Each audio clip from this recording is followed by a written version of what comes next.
Here we are. Here we are. Here we are. Here we are. Hello. Wherever you're watching this from, I want to say you didn't have to spend it here, but you're going to spend it here. So thank you as folks pile in. Welcome. Grab your seat. My regulars, grab a seat. Happy to have every single person who views, maybe one, maybe 50, maybe 100, come on in. And of course, if you're watching this after the fact, after the live, just understand we're here every Sunday, 11 a.m.-ish, 11 a.m.-ish. We're going to be talking about some really interesting stuff, really things happening here in Haiti. And of course, everything here is focused from a business macroeconomics perspective. But listen, as you already know, I have some behind the scenes things I have to do. So I'm gonna need give me about 5 minutes to go ahead and do the behind. It's a one-man show right here on Sundays, anyhow. And so you already know, just give me about 5 minutes, right? And we're gonna be right back. Okay, all right, don't move. We have lots of stuff to talk about. A lot, as the title shows, lots of things to talk about. So you don't want to move, believe me. All right, we'll be right back.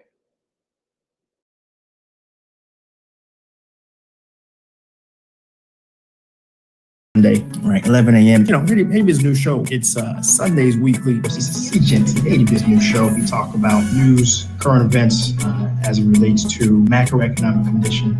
You can always catch us live every Sunday, 11 a.m. Haiti's new show. We are on Facebook, we're on YouTube, and we are on Instagram. You can always catch us 11 a.m. On Sundays. We are live on air. We're going to be talking weekly happenings, economically focused on what has happened, and we're going to dissect it in an unbiased, impartial way. And a big part of what we do here, of course, is Haiti Business Show. You know, I did not see and do not see any place online where folks can get a CNBC, Bloomberg-like focus on what's going on at the macroeconomic level of Haiti. So this is what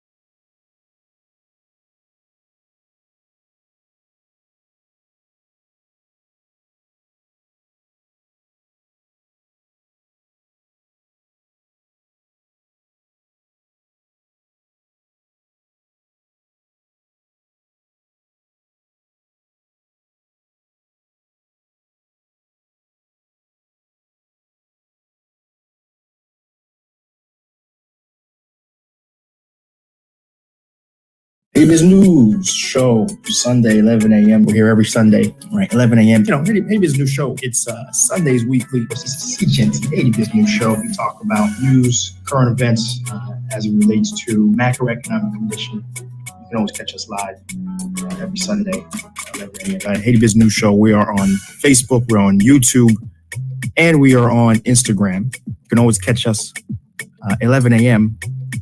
On Sundays. We are live on air. We're going to be talking weekly happenings, economically focused on what has happened, and we're going to dissect it in an unbiased, impartial way. And a big part of what we do here, of course, is Haiti Business Show. You know, I did not see and do not see any place online where folks can get a CNBC, Bloomberg-like focus on what's going on at the macroeconomic level of Haiti. So this is what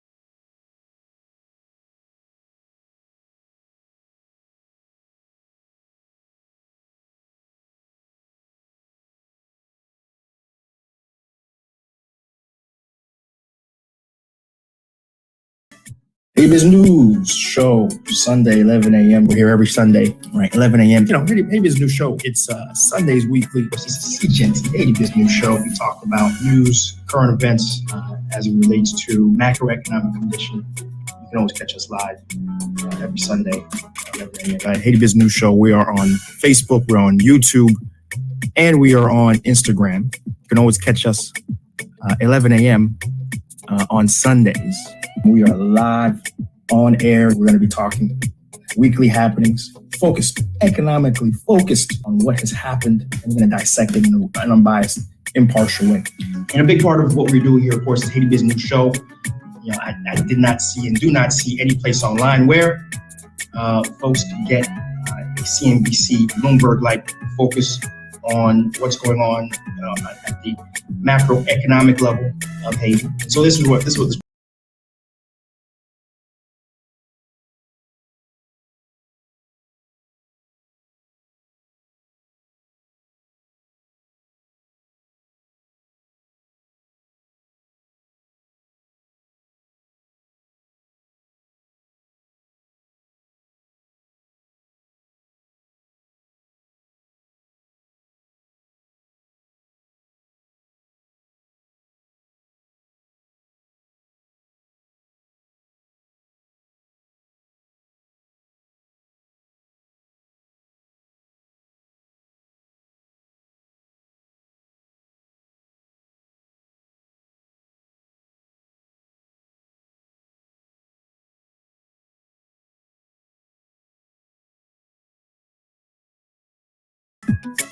Airways News Show, Sunday, 11 a.m. We're here every Sunday, right? 11 a.m.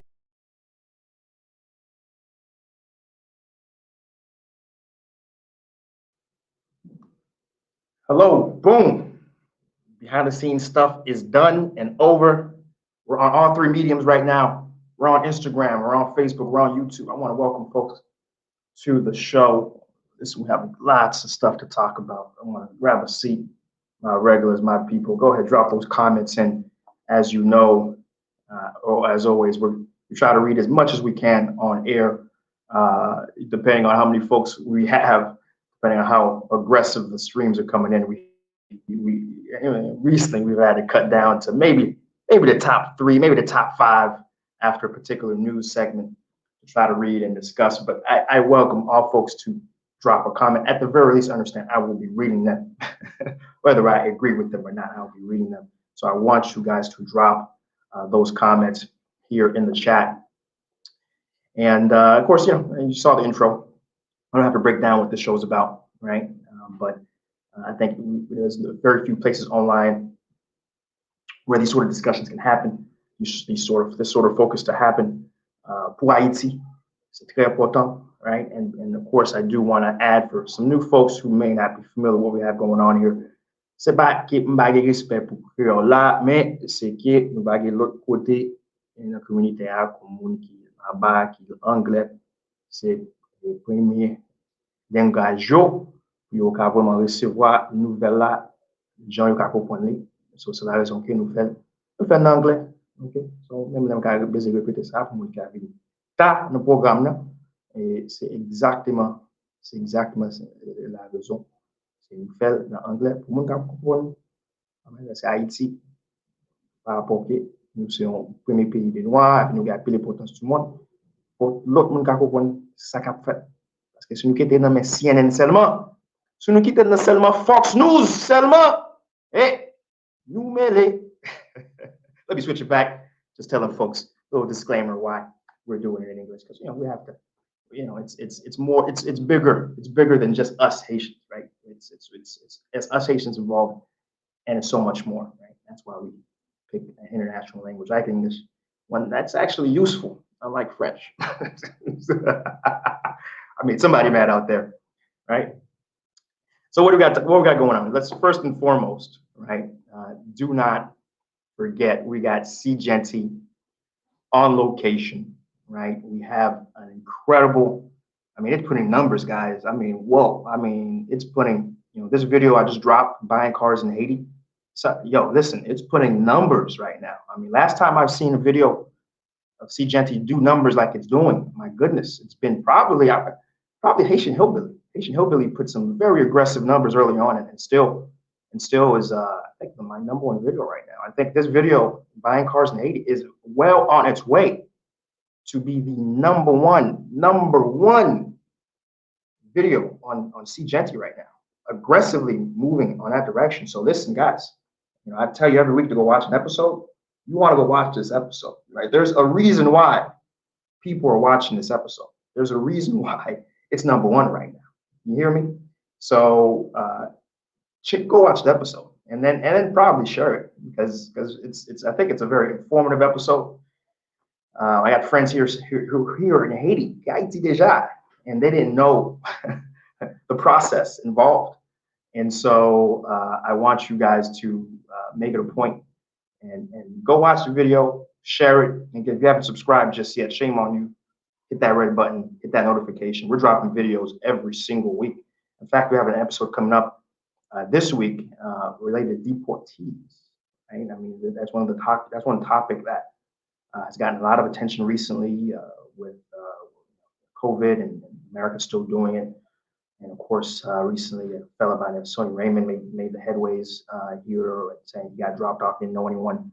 And so, and besides, we have, just for one reason, we have Mali, Life in Haiti. Those who know, and she's someone who is incredible, and you want to make sure to check her story out in full on the podcast. If you recollect, while I was stuck stateside, couldn't do content, we had a 17-episode run weekly podcast, and Mali was the #1 watched episode of the podcast, right? And so if you have not watched that yet, go listen to it. But then we have basically what is in effect round 2, and you get to see her on camera. That's coming up this week. So again, that's more reason why you need to be resubscribed, and you need to have notifications on so you can catch it. Okay, all right, do that. All right. As always, for folks who really want to contribute in a different way, listen, subscribing and sharing is enough. Listen, you do that, okay, and you're doing a lot. Not for me.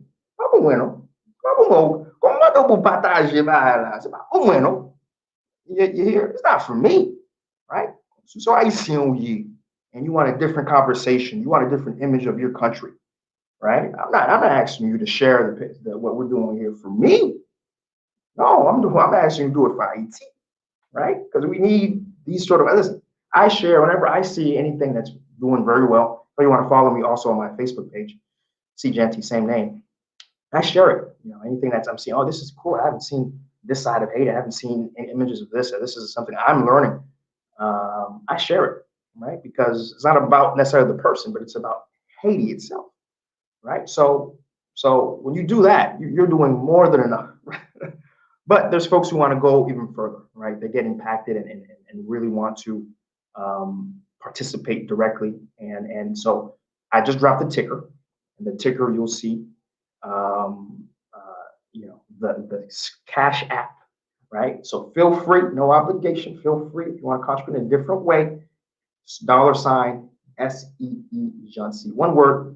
Right? Maybe $1, maybe $5, maybe $10, maybe $20, whatever it is, right? You have that option. Okay. And further, coming before the end of the year too, I know some folks were asking me for things like merch, right? And stuff like that. That's gonna be coming, right? But first and foremost, I'm working on that book, 101 Ways to Make Money in Haiti. This is really the #1 thing I get in terms of requests. People hit me up. I have that. I want to come back into Haiti. I want to do business, but I'm not too sure what's gonna work, what's gonna hit. Right. And so that's one reason why we're working on that book. That book really is the merch for me. It's not just you wearing a shirt. No, I want you to have a Bible in your hands to know how to move forward and impact. Right. That's why I do Seejeanty at all, because I knew I could have come to Haiti and been successful. And I think I want to say I'm successful-ish. Right. Trying to be humble here. Play along. Right. But it's about impacting and bringing other folks in and get them to be contributing, right? And so that's a primary reason. Let me move this camera a little bit. This thing's a little touch screen, so I got to be careful. There we go. And so it's really about getting other folks involved because Haiti only changes when a lot of people are doing what I'm doing. So that's the merch that's really coming. And when that drops for the end of the year for sure, you need to go buy it, right?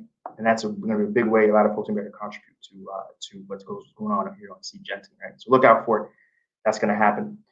And I want to say what's up to a few folks here in the chat. I see Mark Joseph. We got Jeffrey Morales. Jeff. Good. Good to see you, man. MRT Fortune, likes the new intro. All right, man. Welcome back. We're professionalizing up in this month. We got intros, we got all that.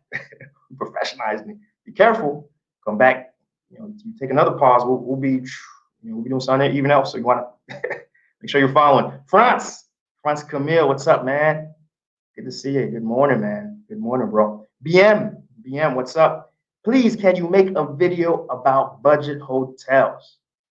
What's that?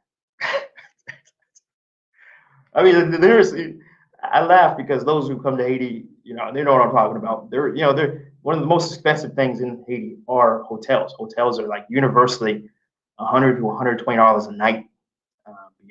And so I got universally, from the cheapest to the high, the Kina, like $100 plus, 200, almost 200 in some places actually, right? And so honestly, the short answer, BM, I don't need to do a video about it. Short answer is Airbnb. You hear me?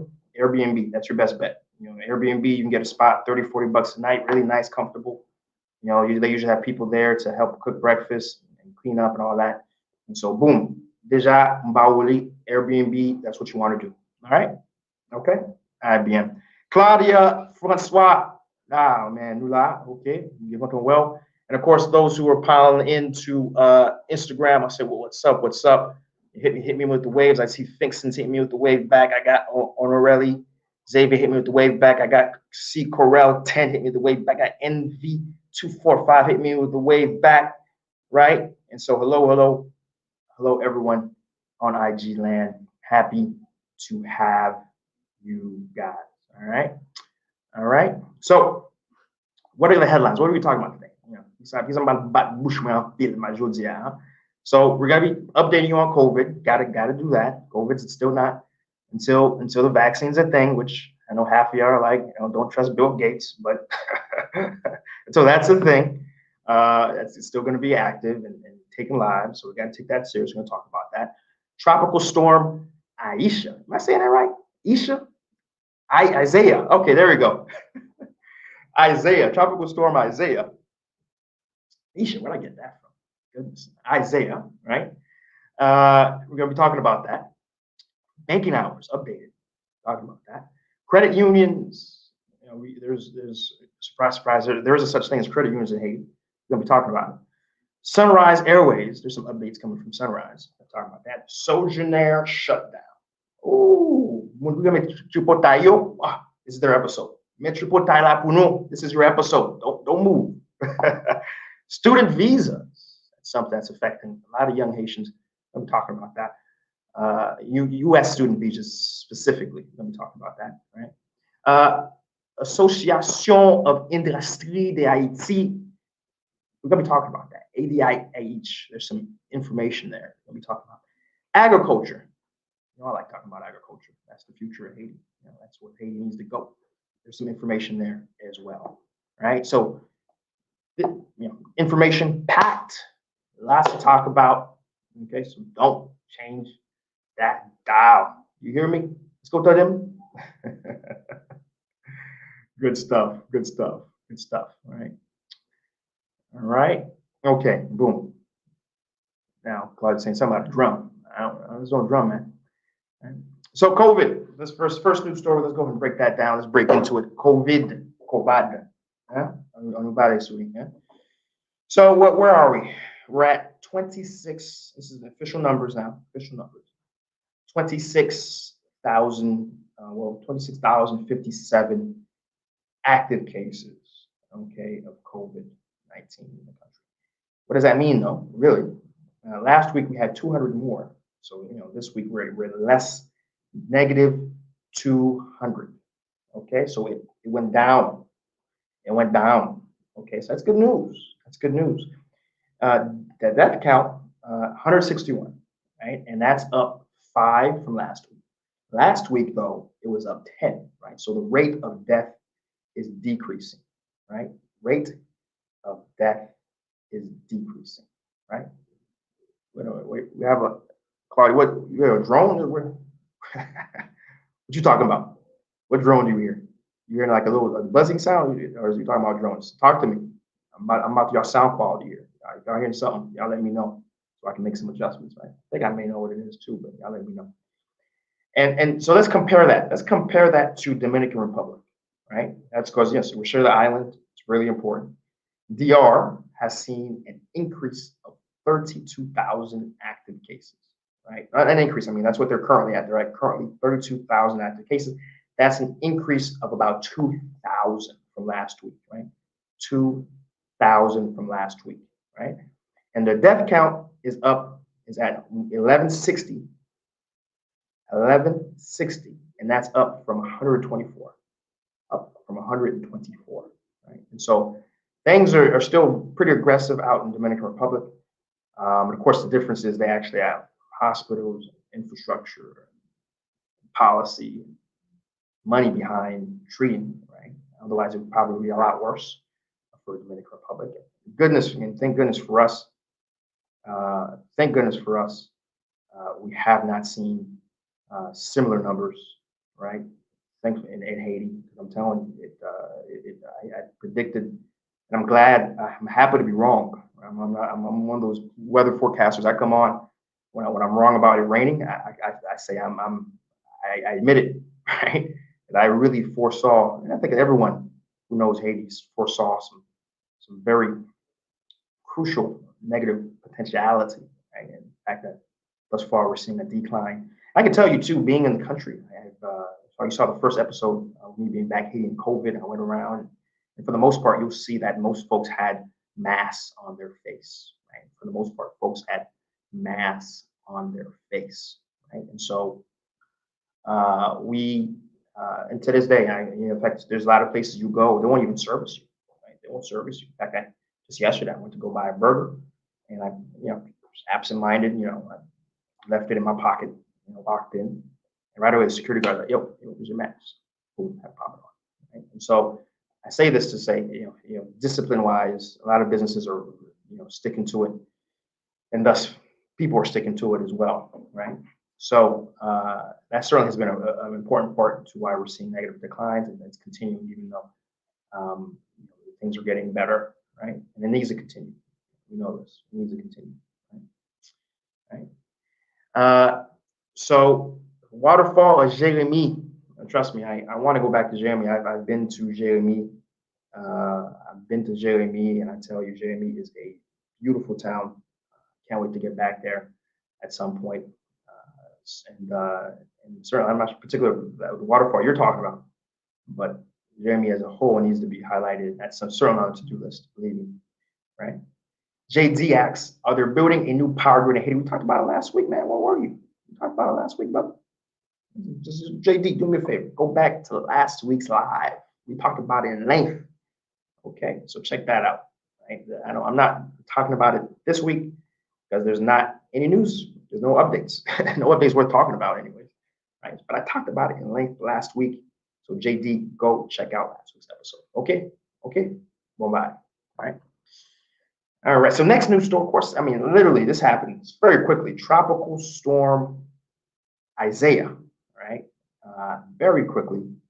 I mean, literally Monday. I got the first alert, and on Thursday it was hitting Haiti. I mean, this is just a fast mover. And as I'm talking to you right now, it's a Cat 1. It's a Cat 1 affecting. It's a Cat 1 affecting Florida right now. And shouts out to IG. I'll scroll all the way up, missed a few comments. I'll get back to you guys in just a moment. Don't you worry about that. And it's a Cat 1 right now. And I can tell you though, I mean, I got some Florida friends waking up right now. Where's this hurricane? Even though it's sitting on top of them right now. Where's this hurricane? And I can tell you in Haiti, I mean, literally, it was some ominous clouds for a good portion of the day on Thursday. And on Friday morning, it rained. I want to say rained. It literally like sprinkled for about 2 hours, and that was it. That was it. Sprinkled for about 2 hours, and then it was gone. No wind, no heavy rains, nothing. At least in Port-au-Prince, right? I got some friends and associates in Cap Haitien. They told me the same thing. They told me they didn't really see a lot of activity up there. Maybe a little bit of rain. A lot of them were hoping for more rain because it's been pretty dry up there. And so no, it passed without any deaths, any injuries. Haiti is a very fragile country. Even if it had just a moderate amount of rain, it could have caused a lot of dégâts, a lot of disaster, right? And so thankfully it came, it went, but listen, the hurricane season is still very young, right? Hurricane season is still very young. There's still a lot more that could happen. In fact, there's a depression right now forming right in the same spot, just about the same spot as Isaiah did right now as we're talking. And so the potential is still up there. And of course, keep praying for Haiti and praying for our brothers and sisters. I know the Bahamas got hit pretty hard just by Isaiah. And even though my brothers and sisters are getting treated very badly in Bahamas right now, unlike them, I like the Bahamians. I care for my Black brothers and sisters, no matter where they come from. So my prayers are with the Bahamians, and I certainly do hope things work out in the Bahamas and they have a speedy recovery for them. I am team all Black people, even though not all Black people feel the same way, right? So, and I'm seeing a few folks in the chat here are saying similar. Mark Joseph says he's not seeing nothing at all here in Fort Lauderdale, which is great. Good to hear, right? And LM says it's mainly overcast over in Miami with a little bit of rain here and there. So that's great. Fantastic. Dodge a bullet there. It's not supposed to make landfall at all. And of course, that quadrant where the most rain is, that northeast quadrant, is of course going to stay in the water, which is fantastic. So good to have it. So what are folks saying in IG? Do you have an episode on farming in Haiti?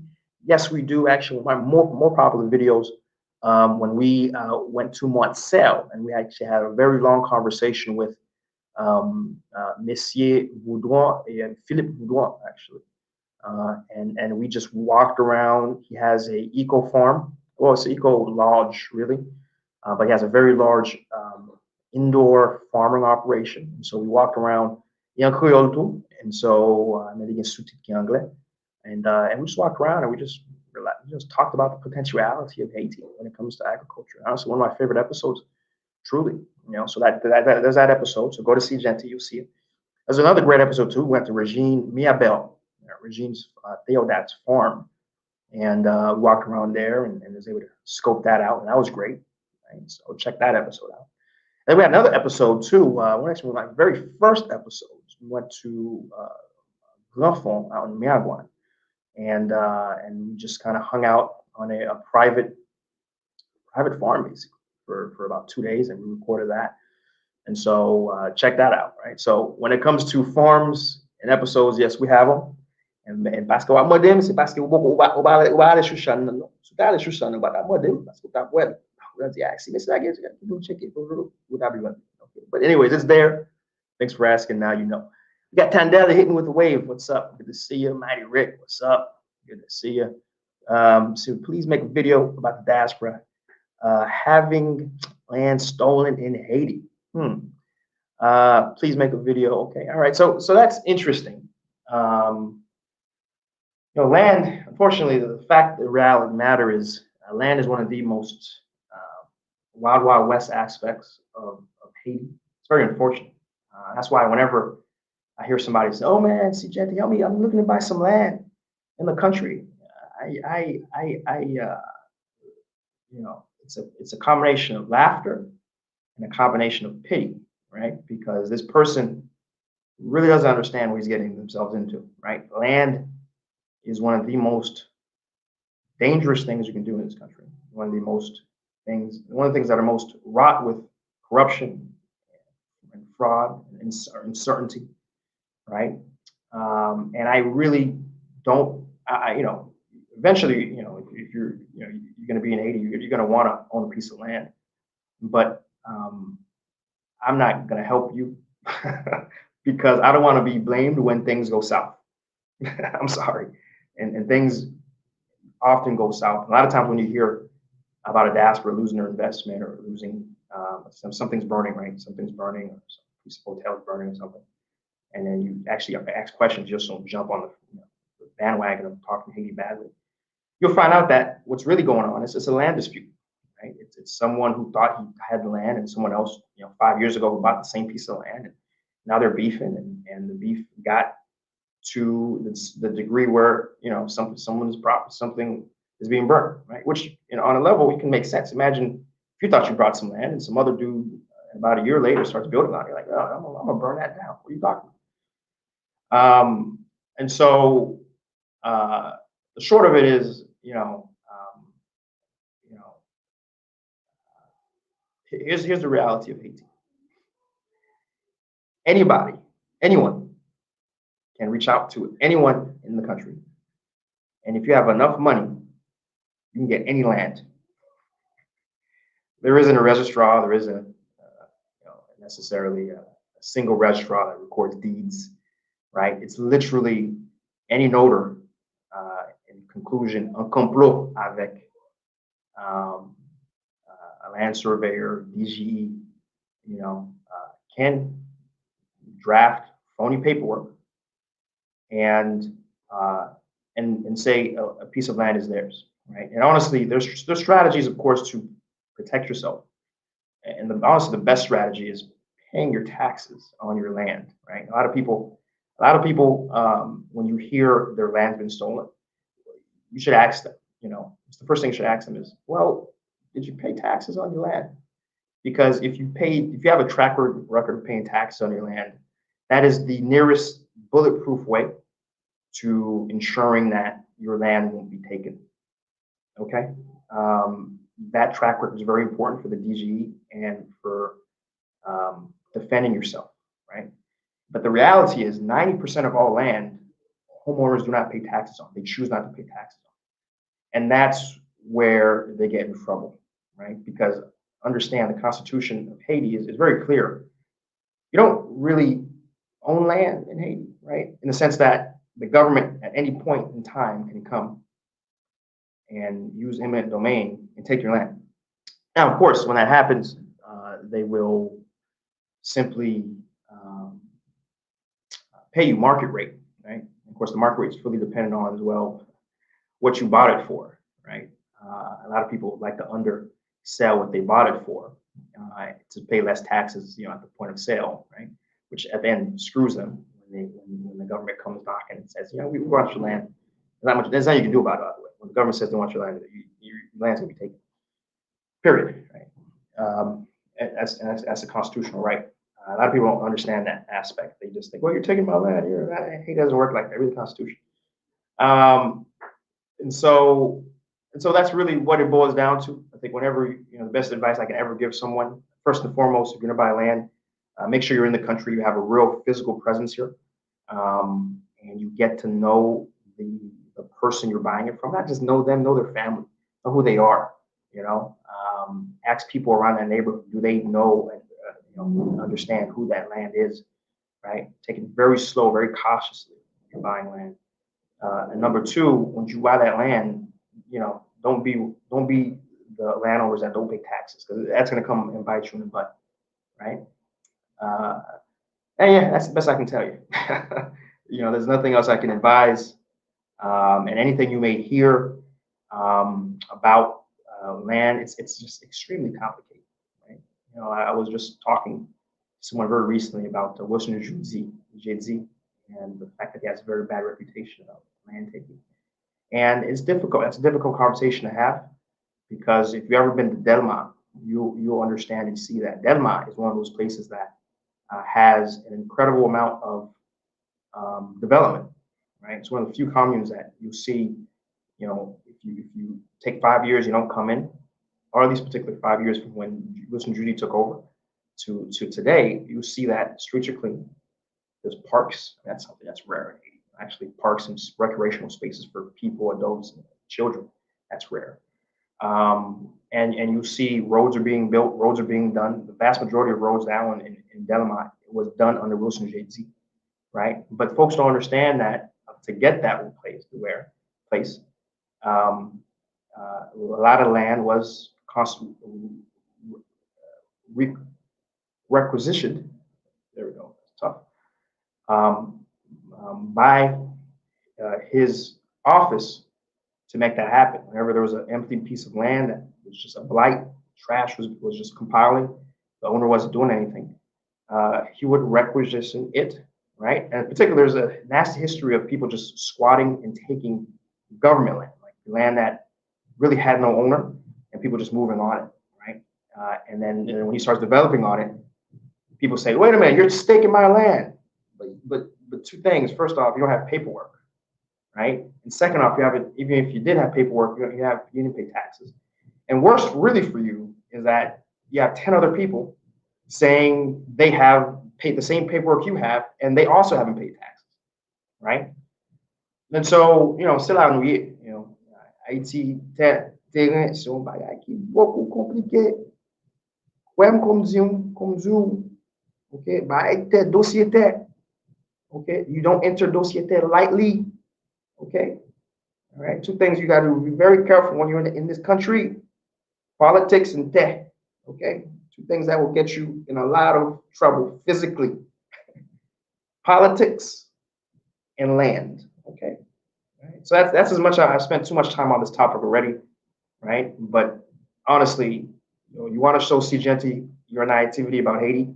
Ask me one thing: can I get some land? Yeah, man. Yeah, you're gonna be naive in my book, man. You don't even enter that topic, man. Not until you're in the country and you have a very strong connection. Don't. Okay. All right. Let's see what we got going on. So I think I answered your question, CJ Meth. Okay. Yeah. It's certainly a shame. I know that's one way the diaspora want to invest in the country is by land, and it's a shame, but it is what it is. You have to just. I'm not saying you can't do it. You just got to be extremely careful, extremely slow about it, and you have to physically be here. I live in Boston, but I want to just buy some vacation property. Go buy some vacation property in Utah. I'm sorry. Haiti is not a vacation property land. It isn't. Haiti is not that. Haiti is you live here physically, get some land spot, and you can make sure you're physically here to fend off squatters and fend off other people and pay your taxes, right? We got Show Enough in the house. Mikey, what's up, Mike? Good to see you in here, brother. He says people don't even buy the land; they build something and they claim they have no place to stay, not even allowed to evict. That's another part of it. You're absolutely right. Carbe says, how does the finance on the car industry, home loan, business IT, what are lenders' names? I've talked about this previously. Don't use the finance industry in Haiti, right? It's the finance industry in Haiti is very bad. The interest rate that they charge is very high. You can have a collateralized property and they'll charge you 30% interest. On car loans, on property, it can be as high as 30%, and so that's another thing that I didn't know until I tried myself to see what it would take, and so even if you could get it, it's extremely high, and the things you can't get it, right, because you don't live here, right? A diaspora cannot get a loan from a Haitian bank because you don't live here. Like unless you have you work for NGO or a physical entity that's here, right? You're not gonna get land. Sorry, I'm still on this land stuff. You're not gonna get a loan, right? But what I'm saying is, even if you could get a loan, right? Even if you did finagle a way where, say you started an SA, and then you paid yourself a salary over 3 to 4 years, so you have a track record of salary payments in the country from a registered entity, right? That's what it would take, honestly. Why would you? It doesn't make any sense. The interest rate is so high, right? if you have good good credit in America, you can get a car for 3%. I just told you in Haiti, it's 30%, right? And land and also it's high as hell as well, right? So no, keep this eye. Right? That's another very common question I hear. It's about, hey man, so break down the loan stuff for me in Haiti. No, don't don't do it. The best way you can do it, honestly, is what I've used myself, right? Because I got good credit. Get an unsecured line of credit from American Bank. They don't ask questions about what you're doing with it, right? You can get $10,000, $20,000, $30,000 unsecured at, right now you can get an unsecured loan at somewhere around 7%, which is high. But again, when you compare it to 30% from what a Haitian bank will give you, it's laughably low. And that 30,000, 40,000 unsecured loan, you go around and you buy a Haitian car with it, right? Or you buy some land with it, right? And you pay off that unsecured loan, over time. However you want to amortize it yourself. You want to say, okay, well, I'm gonna try to knock this out in 5, 10 years. You do it like that, right?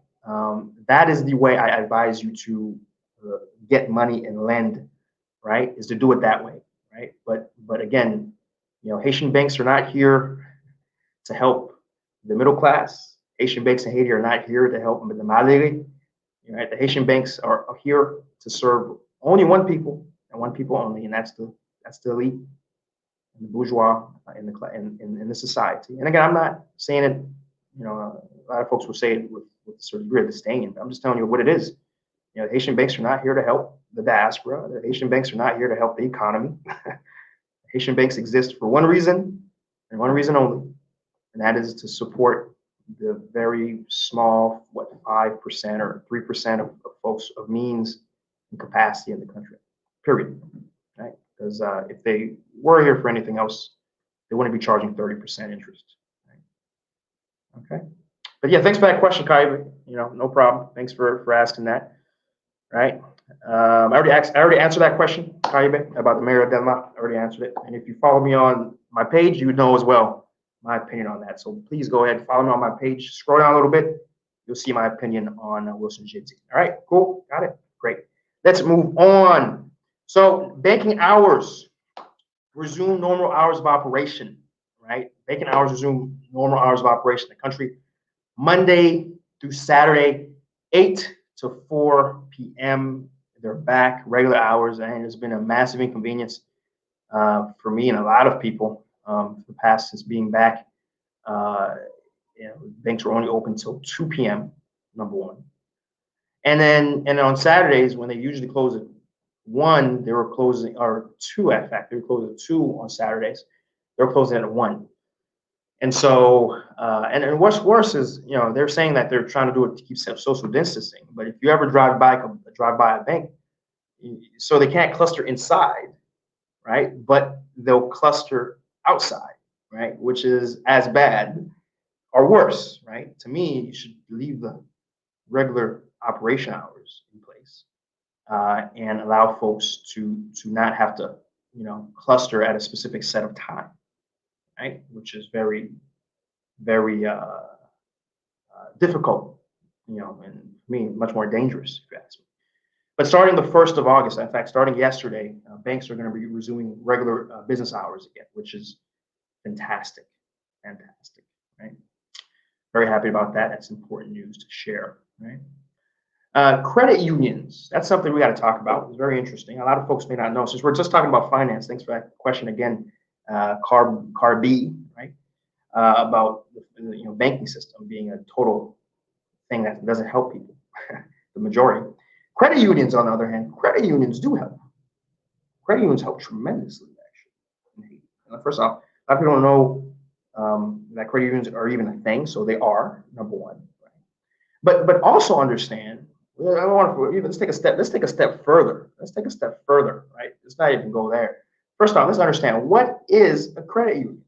A lot of folks don't even understand that. A lot of folks are like, well, yeah, he's breaking it down because I didn't know enough. So let me break that down for you. You ready? So a credit union basically is a member-owned cooperative, right? Simply think about it like this: it's a bank, but anyone who deposits, doesn't matter how much, it can be $1, It could be $50. It can be $100,000, right? Doesn't matter how much it is, but anybody who deposits is now a shareholder. It's like owning stock, right? You deposit $1. It's an extreme example. You deposit $1 in a credit union, and immediately you can vote on who's on their board, right? Which is fantastically important for being able to have a say in your bank, right? Which is phenomenal. And also only members can get lending, right? So the bank can't take your money and then give it to, I don't know, some big fat corporation, right? The credit union can only give credit to its members, right? And so only you can get loans, right? And it improves your chances as well. And banks are much more financially prudent. Credit unions are much more financially prudent, right? Because they understand they're in it for their members, not just for a small set of people who are just looking for money and profit, right? They're much more community-based. In fact, even in America, wherever you're watching this from, it's always a good idea to put a good set of money in a credit union that's near you, because where other banks may turn you down, say if your credit's kind of iffy, right? Where other banks may break you down, turn you down, you may have a chance at a credit union, right? Because again, they're incentivized to work with their members, their shareholders, but they structure in a way that is financially prudent and maximize your chance of returning the money, right? And maximize your chance for that. Right?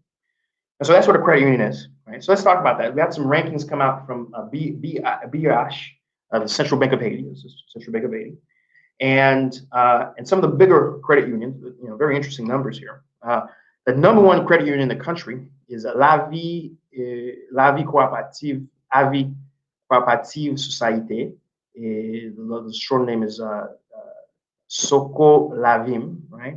And they're over out in Saint Marc, and they represent really that commune of Guanaive. And they have about 1.6 billion good under management as assets.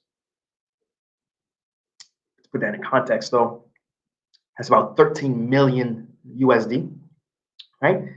And they have 88,000 members. So that's fantastic. So think about this for a second, right? You have a credit union. I just told you what a credit union is, right? It's a member-owned institution. Right? Members have a tremendous amount of say and a lot of benefits, right? They're here to really, the more their members can grow, the more the credit union grows, right? So they're really here to help their members. On top of that, all these are really agriculturally focused credit unions, right? And mostly small farmers, that use it, before season for planting. They'll take out a little bit of money so you can buy seeds and do preparations, and they'll pay it back. Once the harvest is over. And so, in terms of a vehicle to help agriculture, which, as you know, I believe is a very important aspect of Haiti's economic recovery, is very important. And I just told you there's 88,000 people and $13 million in their assets. That's a big deal. That's impressive. That's impactful, right? Number two, we have Caisse Populaire Fraternité, okay, out in Cap-Haïtien, right? And they're at 1.5 billion good, which is a little less, about 12 million or so USD, right? Number three is Caisse Populaire Sainte-Anne de Campagne, okay, at 1.46 billion, right? Again, that's close to about 11 million USD, right? And they have 47,000 members, right? 47,000 members. Right? So not as much as the 88,000, but still impressive, right? So altogether, you're looking at very, very sizable numbers here when it comes to people actually involved in the financial sector, right? Every person who's a member here is a part of the financial sector in Haiti, which is just fantastic and phenomenal, right?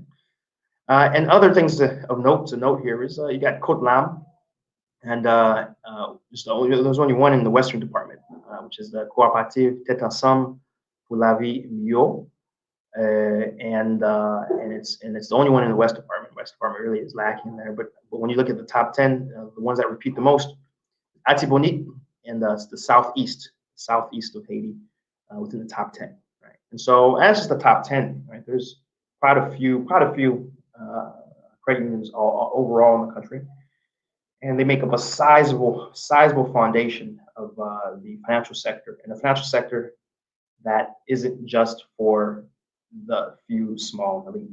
It's a financial sector for everyone, right? Which is phenomenal and a very important deal. And I'm very happy to have that new segment reporting to you. Right? Let's jump into the chats here. Let's see what folks are saying. We got Nazir Pierre saying, G Darius 10 responding, saying, don't see Asian people love to complain, don't do much to help. That's responding. And he follows up, a great opportunity to support the president as he's willing to fight with the powerful, giving the people a chance. Well, Nazir Pierre, I hope you stick around. We have a discussion of Sogener very soon, and so stick around for that. Okay, I think it's important. It's important. I guess Jury Darius 10 is looking at his original comment about not having power for 2 weeks. Only 2 weeks, my friend. You're blessed. I'm on 3 weeks, three and a half weeks, my friend, with no power. Lucky for me, I have solar panels here. Eight. You count them. 1, 2, 3, 4, 5, 6, 7, 8 solar panels here in my office. I mean, I got 12 batteries. 1, 2, 3, 4, 5, 6, 7, 8, 9, 10, 12 batteries here in my office. And recently, I had to install in my apartment 2 solar panels and 6 batteries in my apartment because I can't. Listen, I spent 4 months in the States. It spoiled me. COVID. It spoiled me to electricity, and I really didn't want to go back to no electricity. But yeah, you know what? I'm gonna just bite the bullet here and just get solar panels and batteries, and I'm good. But of course, as you know, it's not enough for me to be good. It's a lot of people aren't fortunate enough to be in a situation where they can just wake up and just go get solar panels and batteries and just drop the money necessary to do that, right? And so it's certainly a problem because the vast majority of Haitians are living in a condition where they can't, they're suffering without electricity, and it's so problem. And we're going to talk about that in the news story very soon here. So let me stop right there before I get too deep into it. We got Philly Dom in the house. Philly. What's up, brother? Happy to have you in the chat. Much requested Philly Dom. Let me drop his comment right there. Boom. There's Philly. Philly's here. Well, look, watch from Dominican Republic. How's it out there, man? People wearing masks. It's crazy numbers out there, man. COVID, it's doing crazy stuff out there, man. Be careful, please. Make sure you wear your gloves, social distance, Philly. Move prudently, my brother. Move prudently, right? Jocelyn Jean, good morning with the team. Seejeanty, Philly Dom, live in Haiti. As I mentioned at the top of the cast, I was hanging out with Marie just yesterday. We have an episode that's dropping this week. Mrs. Jocelyn, so look out for that. And of course, once Philly is able to, find his map and make his way back across the border, Philly and I will certainly be doing something as well on the channel. So certainly look out for that stuff. Make sure you're subscribed and notification buttons on so you can catch it when it happens. Okay. All right. Cool. Got it. Fantastico. So the next news story has to do with Sunrise Airways. Very quick news story. Remember we talked about last episode, could have been the episode before, Haiti Biz News, that Jeremy has updated their airport. It's now technically an international airport. Although I really would like to hear the maximum size of airplane it could take. I'm not too sure what that is at this point in time, but in any case, King Moise says international airport is international airport. Maybe that's it, right? And so, but still, great news because Jeremy is very far away in a very beautiful city that really, needs love and attention. I mean, literally, that's all. I was driving around Jeremy. I'm like, you just need some TLC, man, some tender love and care. That's all, and it will be a city, on the level of honestly Jacques Mel, quite honestly. So the airport's gonna help a lot. In fact, if I was doing with Jeremy, that cool lot, they got to get the investment a lot. I think Jeremy in 10 years is probably gonna be the biggest growing city easily, in my opinion, right? And so, again, we're not for any political party, I like to say that I like to be very clear. You know, but I'm not for PHTK. I'm not PHTK. We don't do politics here. We don't do political sides here. We do what's in the best interest of Haiti, right? I don't care who gives it to me, right? Whoever's doing good for Haiti, you know, I don't, you know, and whatever they may be doing bad, but whatever they're doing, I'll talk about it and I'll applaud what they're doing good. And so King Moise did a very good thing, okay, by investing in and getting this. He had a campaign promise specifically. He said he was going to get an airport. And a lot of people like to say, you know, King Moise, all he does is lie. Femanti, you know, bali. But okay, you're going to call him out for his lies. You gotta identify when he's not lying. It's important. We got to be fair and balanced here, fair and balanced. Okay, and he delivered for the people of Jeremy. He delivered. Okay, and so we got to identify that. Got to talk about it. Hey, got to know. Look at that. Look at that. Seulement par les politiciens mal. Je vais dire mes politiciens même. Je vais dire ça. Où est-ce que ouais? On bat bravo à des politiciens haïtiens. Est-ce que ouais? Record this for the future reference. Okay. So that was that news story. And so the news story today, Sunrise Airways, okay, is flying August 10th. Starting August 10th, they'll be flying. They'll be doing weekly flights to Jeremy, right? Weekly flights to Jeremy, there and back. Right? That's a big deal. You know, Jeremy has never had that. They're gonna start having that. It's fantastic, right? Even myself, I may have to consider taking a flight whenever I have to go to Jeremy again.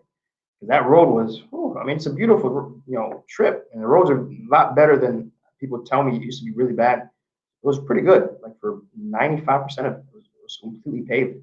I think a little bit was left. I think it was finished very recently. And so, but still, I'm gonna go ahead and take the airplane. I think, you know, so we'll see. So great news from that perspective. Right into the next news story. We have a very good conversation about Sogener. Let me see what folks are saying. Tamara Jimenez says, joining the live as always. Thank you. Listen, I can only do as good of a job as people watch me. And so if you're watching, I appreciate you, Tamara. I appreciate you. You're the real MVP here. Thank you very much, my dear. Happy to have you, my regular Tamara. Good to see you today. Seejeanty says, he follows up, says, talk about dual citizenship as well as citizens for children born outside of Haiti.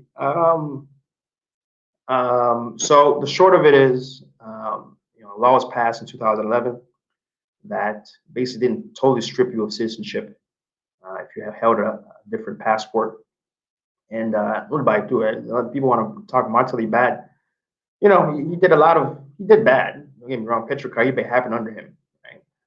But you know, one thing that I can't say Matthew was a total waste of 5 years, because he passed a very important legislation as it relates to dual citizenship, right?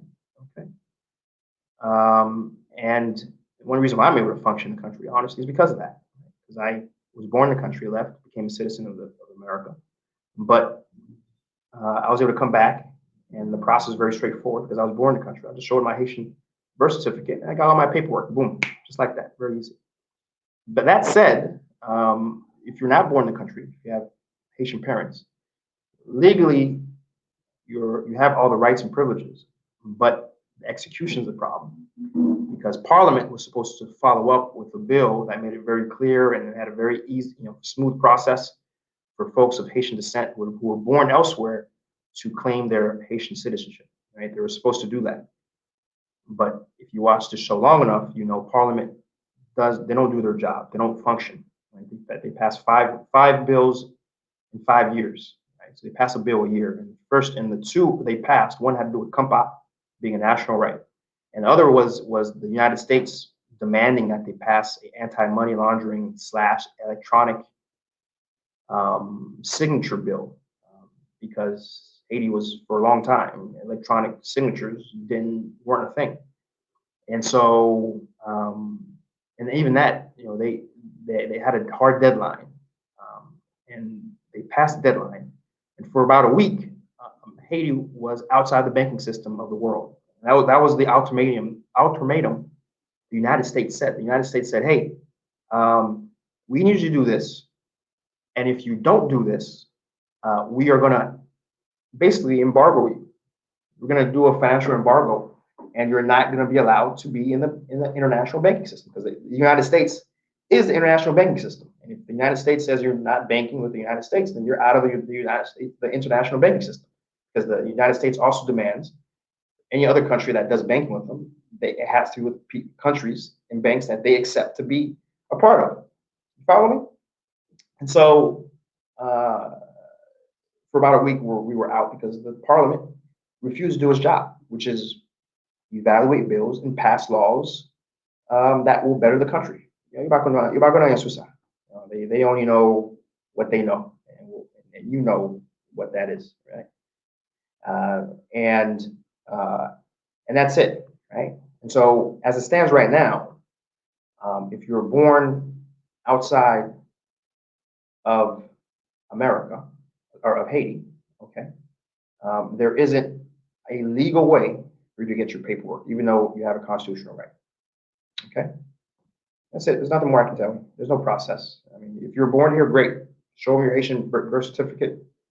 Zoom, zoom, zoom. You're cool, right? If you're not born in Haiti, I'm gonna say this again.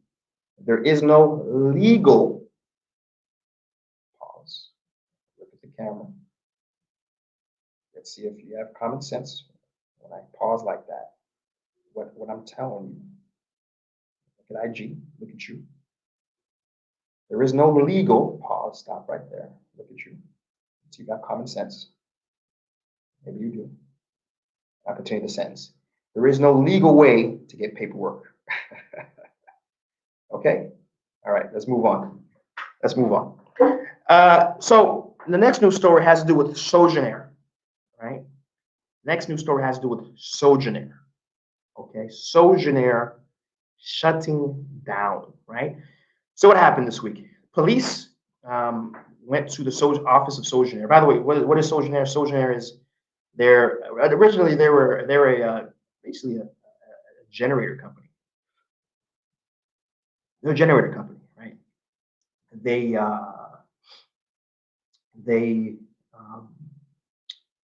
sell very large generators, like usually commercial grade, like for factories. I mean, they can easily produce like up to a megawatt by themselves, and they burn diesel, or not even diesel. Like it's basically there's a term for it, like an industrial oil, right? It's like oil, almost in its purest form. Like it's really, really raw oil, like heavy. I think of heavy fuel or something like that. There's a specific name for it, right? But just to understand it, we'll call it diesel, right? And they burn diesel. A lot of them do really burn diesel, right? And others that fit in your home, very quiet. So that's what they are. They're like they call themselves an electricity company. Yeah, they sell generators. They're not making the generators, right? They're not just selling. They were making the generators. I give them that credit as an electricity company. They're buying them from China, just like everyone else, and they're bringing them in. And they resell them. Okay, cool. All right, great. All right.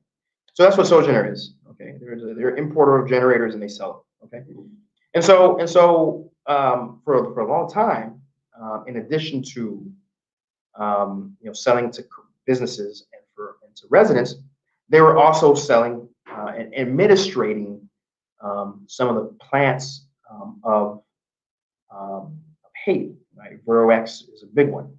They were administrating a very large plant that provided a lot of electricity to the city, and they have a longer history. I think for a while they were administering some power plants out in the provinces under René Préval. They won a major contract along other big companies here in the country. E-Power, High Track was another, to administer Haitian power plants, in effect, right? So these contracts, a lot of very, very vague and very questionable, the terms. They were very expensive. I mean, they're literally, some of these, for some of these companies, Sogener in particular was making anywhere between $1 to $2 million a day You hear me? A day in revenue. Okay. And so this and as you know, if you live in Haiti, you're making that much money, but yet you'd spend half the day without power. Right now, today we would love to get those numbers again. We would love to get half a day. Oh man, half a day. Oh, that sounds so good. I want to be back in those days. Because as G. Darius and I just mentioned, we haven't gotten electricity in weeks. But anyways, not just yet. Right? And so that was caused a lot of people a lot of and anger. And so towards the end of my tenure, there was a big push to try to renegotiate these contracts. And there was a big pushback from the current companies, the Powers, the Sogeners, the High-Treks, saying, yeah, we don't really want to do that. We're good. Even though technically their contracts were over, and they were just running on the same terms of the previous contract. They didn't really have a real contract in place, which is why they were able to, ultimately the government was able to just say, yeah, we're not going to pay you anymore. There isn't really a contract in place anymore, right? And so we're just kind of going on a month by month basis. So we're not just going to pay you, right? A lot of people don't like to talk about that, but it's important to understand that, right? The formal contract lengths were over, but they didn't want to renegotiate the terms. So on Facebook, IG, we're about to end, right? So you can do one or two things around IG. Come to Facebook and YouTube, right? And yeah, that's really it. I'm not gonna reboot the IG. Sorry, guys. So come to Facebook, YouTube. Finish watching it live. Okay. All right. Sorry, guys. And if you type something, I did see some folks. Please retype it when you get back to YouTube or Facebook. Okay. All right. IG's over. Yeah, I'm not playing IG's game anymore, guys. I'm not doing the reposting stuff. It's annoying. IG needs to get it together.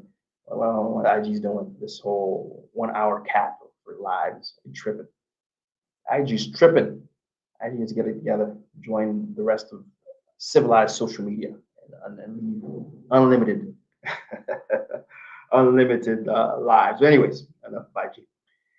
And so, oh yes, Sogener.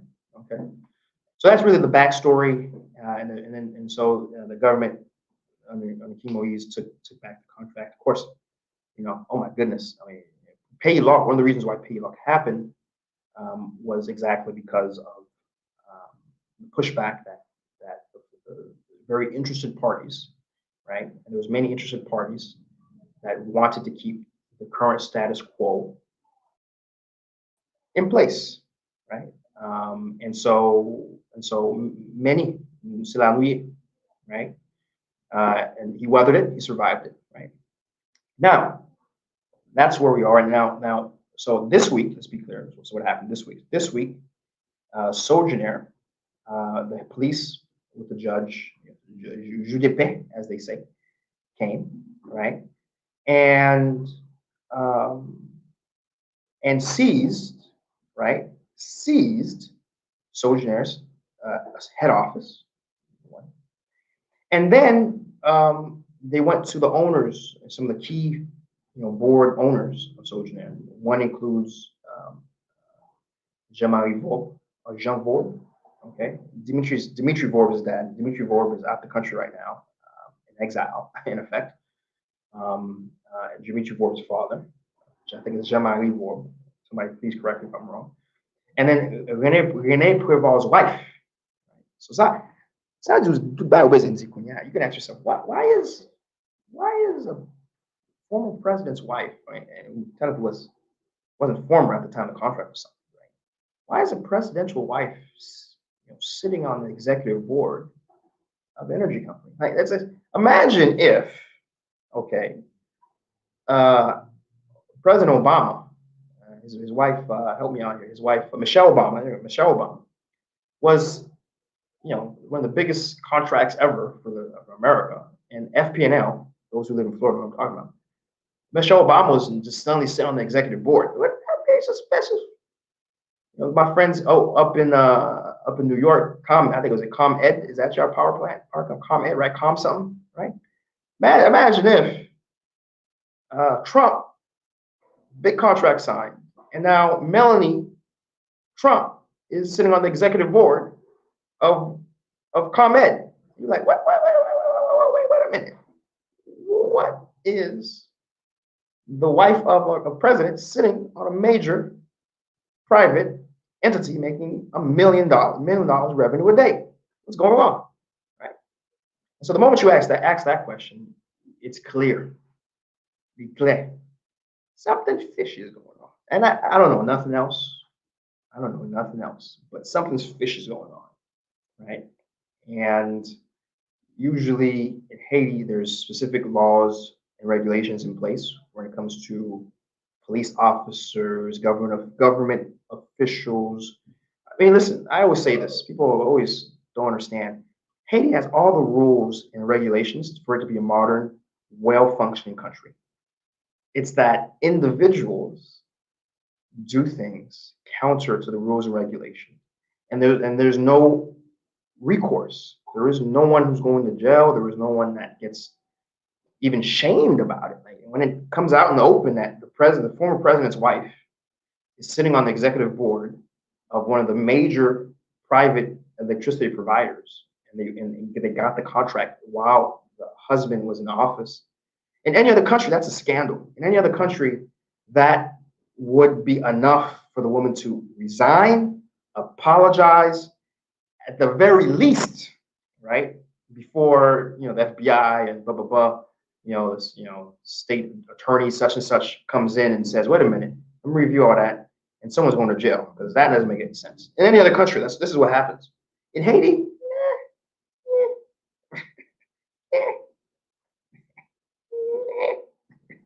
nothing happens, right? So this is where we are, right? Just to be clear, this is where we are in this situation. Now, before you think I'm a social justice warrior, listen, I'm in the country. I see how things function, and I'm gonna tell you a little dirty secret. This deal is not any particularly corrupt than any other deal that the Haitian government gets into. Let's be clear. I'm gonna say that again. This deal is not any more corrupt than every other deal that the Haitian government gets into. Okay, it's not that suddenly, oh my God, this is the first time the Haitian government, come on. Petro-Caribe is enough to know that this is the lay of the terrain when it comes to the Haitian government. Anyone who's ever tried to do anything in the country to advance and improve the economic situation, they'll all tell you they ran into the wall that is Haitian government, and people wanting their individuals in it, from deputies to senators to magistrats to just the guy at DGE, all wanting a piece of the action, right?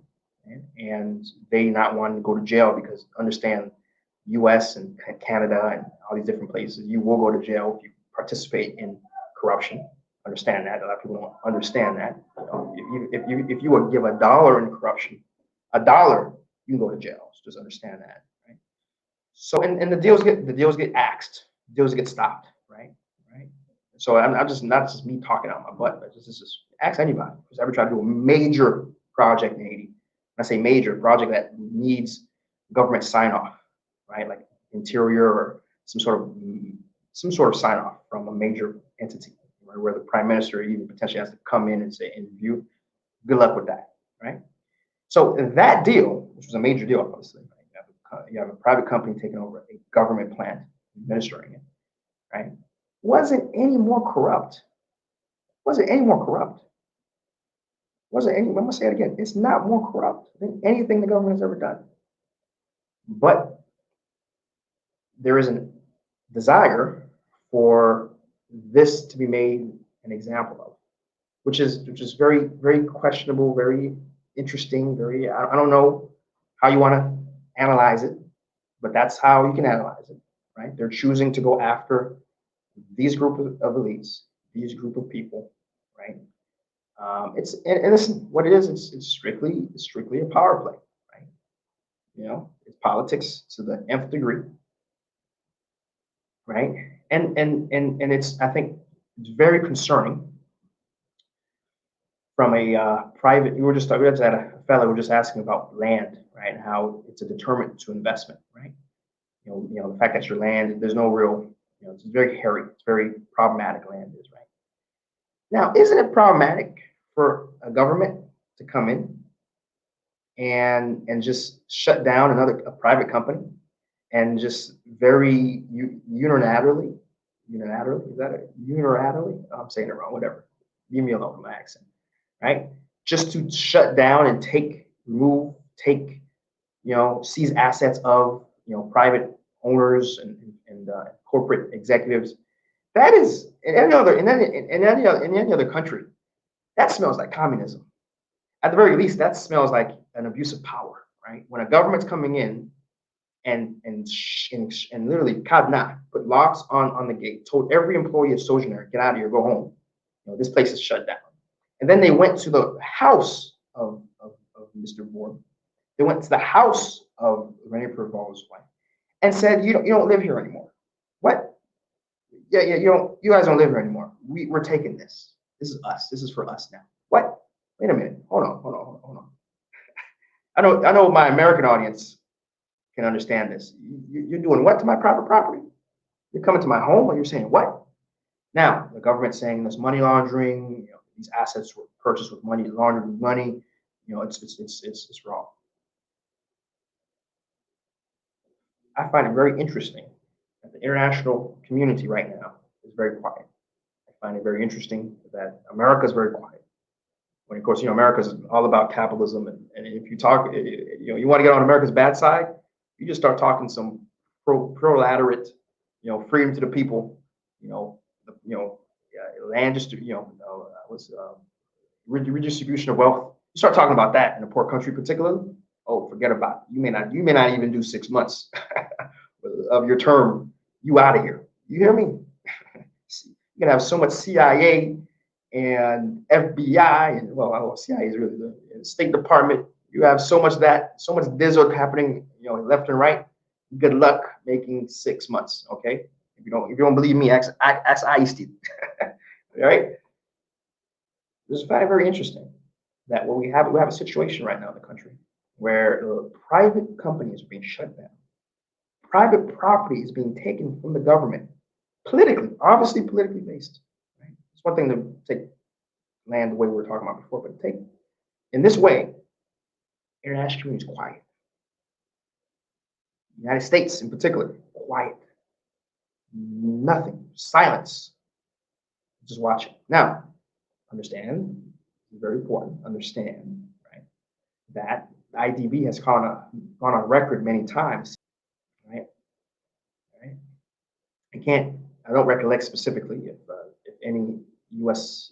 embassy or U.S. State Department person has expressed similar things, but certainly IDB speaks many times for the pulse of what a lot of big international bodies are thinking and saying, and they've said that. And understand, so long as those contracts were in place, the hands of the Haitian government were tied.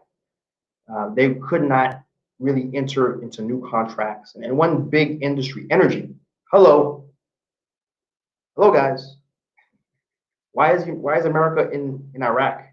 Why is America in Afghanistan? Why is America doing what's doing in Venezuela right now? Why is America anywhere where there's energy? Energy is the principal motivator for anything America does with vigor.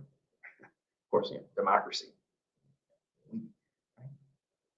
And so when we're talking about energy and the fact that we had a few local elites, as much as you want to hate and disdain the elite here, they're local elites, right? So you're telling me America, me IDB, we can't do contracts, energy contracts in Haiti because some local elites made some connections and some contracts, and now Haiti's hands are tied and can't. I think that's as far as I'm gonna go with this analysis, right? I want to just connect the dots for people to understand, for folks to understand why there's silence on something that is very much a problem. I mean, this is a problematic precedent that's happening right now in Haiti, where you have the government seizing private company assets for political reasons, right? Oh, dale. I see something. The properties were collateral. First off, swap suiv nouvel la bien.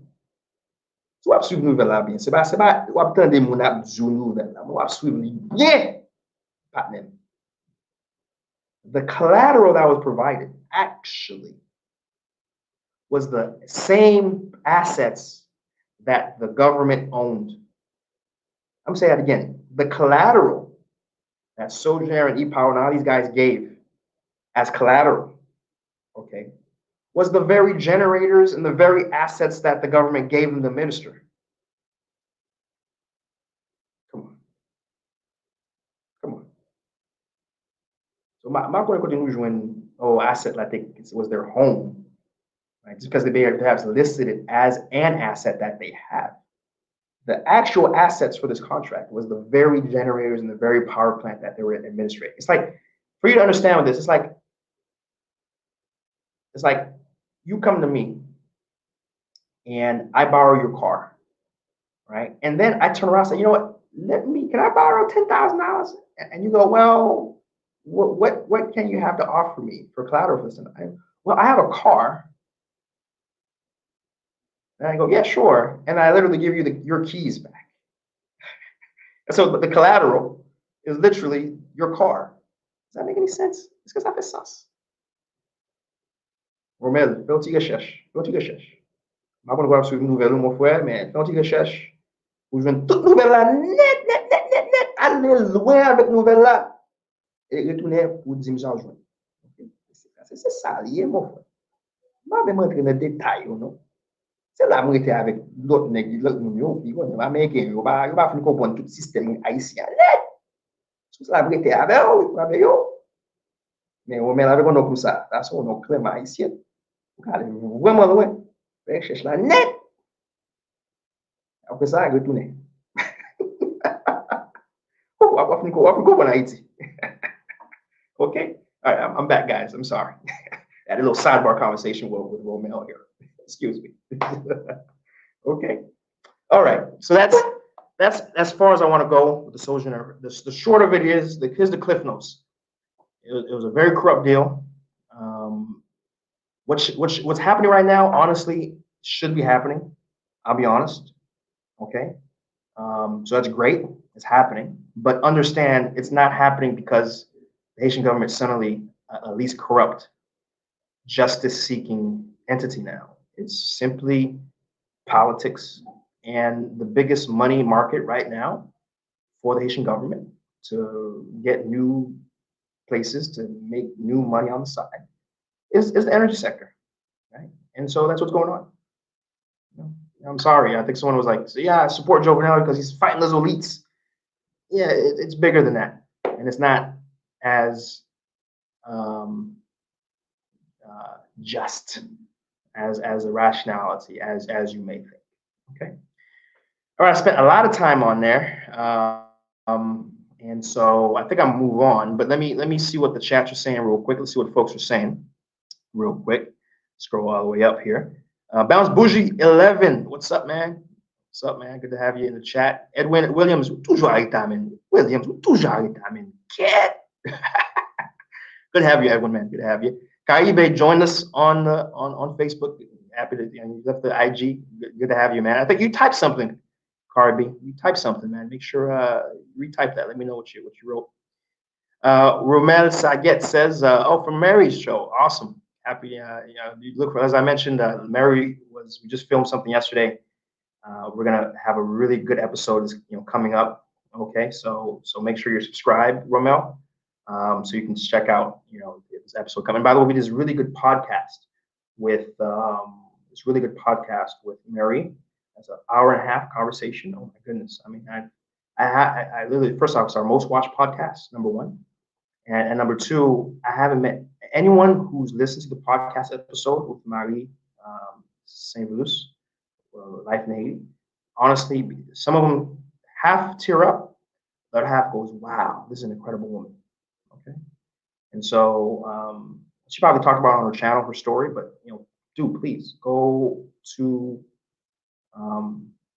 Facebook. You see the playlist, and you see Miley saying, I think she's episode 14 or something, perhaps, on there. Okay. Gary Tech says, what does it mean to be part of an executive board of a company? Are you an important stakeholder? Do you get money? Yes, all the above. You're basically vice president, right? Vice president of operations. You're getting money. You're getting a paycheck, every month. Okay, all right. Nazir Pierre says, agree with you, my friend. Jovenel probably to do his own corruption deals, but I believe what he's doing is tackling those people who are untouchable, should be applauded. Again, as I said, Nazir, I think this needs to be done, but it's not being done for good reasons. But we'll take good things happening for whatever reason in Haiti, right? And then we'll deal with the aftermath afterwards, as we usually do. This is Haiti, IBC, flying the Cap IC out of Fort Lauderdale now, 430 round trip. IBC, okay, that's great. I don't know what IBC is. I've never heard of IBC. That's great, though. Great to know. I didn't get the announcement. I may have to report that myself next week. Then I'll have to make a little note to see if I can find a news story on that. But this is Haiti. Thanks for reporting that. Appreciate it. Ramon says it's not wrong. They put a lien on the property for the money owed. Okay, all right. Nazir Pierre, I don't agree with you on that, Seejeanty, because the government's allowed to take over any property they feel like it was required. Again, I'm not Nazir. Listen, we're not in disagreement here, man. Nazir, we're not in disagreement here, brother.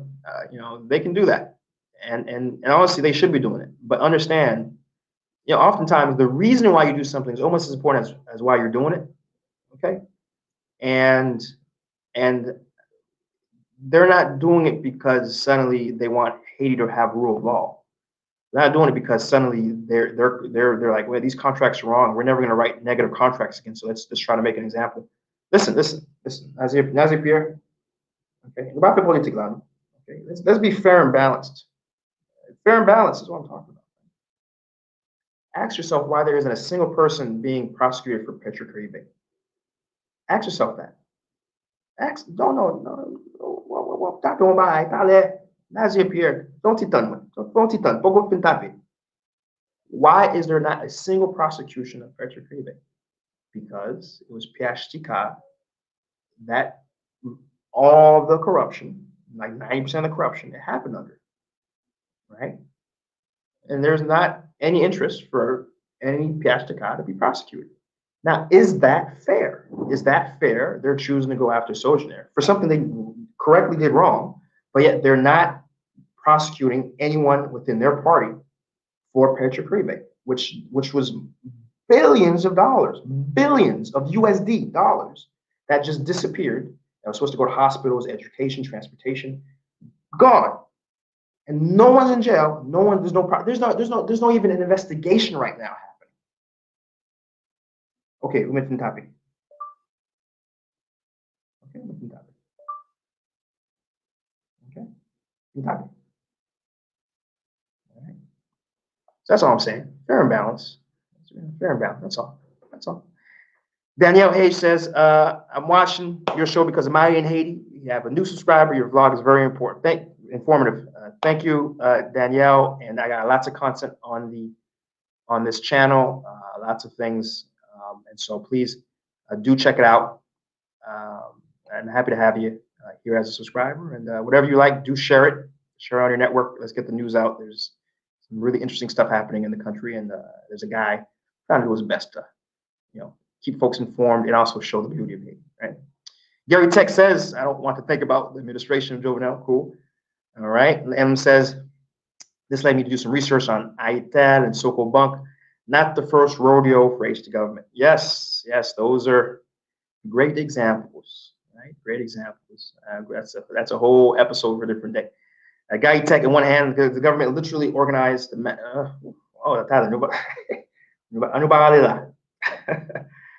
you can read what Gary Tech wrote. Right. But on the other hand, they're building projects like the dam in Marion River. Okay. Yeah. Listen. Yeah. It's. Well, I don't know if organized is the right word for what happened in La Saline, but certainly. Well, I don't know. I don't know. Certainly, as I understand the story of what happened in La Saline, there was one gang that was for Piaxteca that attacked another gang that was not for Piaxteca, and then and it was well, actually, there were some government officials involved and some high-ranking police officers too. So actually, yeah, you know what? Let me backtrack. Yeah, that word organized might, I don't know. Listen, I'm not going to be on record saying that word, but certainly it's a problematic connection. Okay. All right, Gary Tech. Okay. All right, man. Caribe says there's a reason the bank used to close early as to more to do with their employees. Okay. All right. I'll take that. Nate, hooked on Haiti. Nate, always a pleasure to see you in the chat, brother. My man. Nate says, "Hey Chris, great to see you. What's your take on the penal code?" Nate, where you been, man? We talked about that. We spent like half the episode talking about it. In fact, my longest episode, I went 3.5 hours. And one of the reasons why I went so long is because we spent a very long time talking about it. Not only did we talk about it, I translated it, and it's available in English and Creole, okay, because I wanted people to be able to read it, okay. And number 3, I read portions of the most controversial things people were saying on air, and I had a very rigorous debate with a lot of my audience. The most debate I've ever had on air was because of the Haitian Penal Code. Right? So, Nate, but if you go to Seejeanty channel, you'll see the live I did. Haitian Penal Code's in the title, and just go check it out. It's a very value-added episode, so go check it out. I don't want to lose subscribers. A lot of people were mad, you know. So, but Nate, thank you, brother. Check that episode out. It's very value-added. It was maybe probably two episodes ago. You'll see it on the Haiti Biz playlist. There's a playlist for Haiti Biz News. You'll see it. Check it out. Okay. Appreciate you, brother. Caribe says, let's see. Okay, got that. All right. Gary Tech, you guys look at the huge dam built by Ethiopia. Yeah. A lot of countries do some great stuff. Ethiopia's a, one day Haiti will be even a fraction of Ethiopia's, hopefully. Right? All right, let's see what other folks are saying. Scroll down some more. Doesn't matter what end is, Haiti will benefit from President Courage. I think the reason, I guess.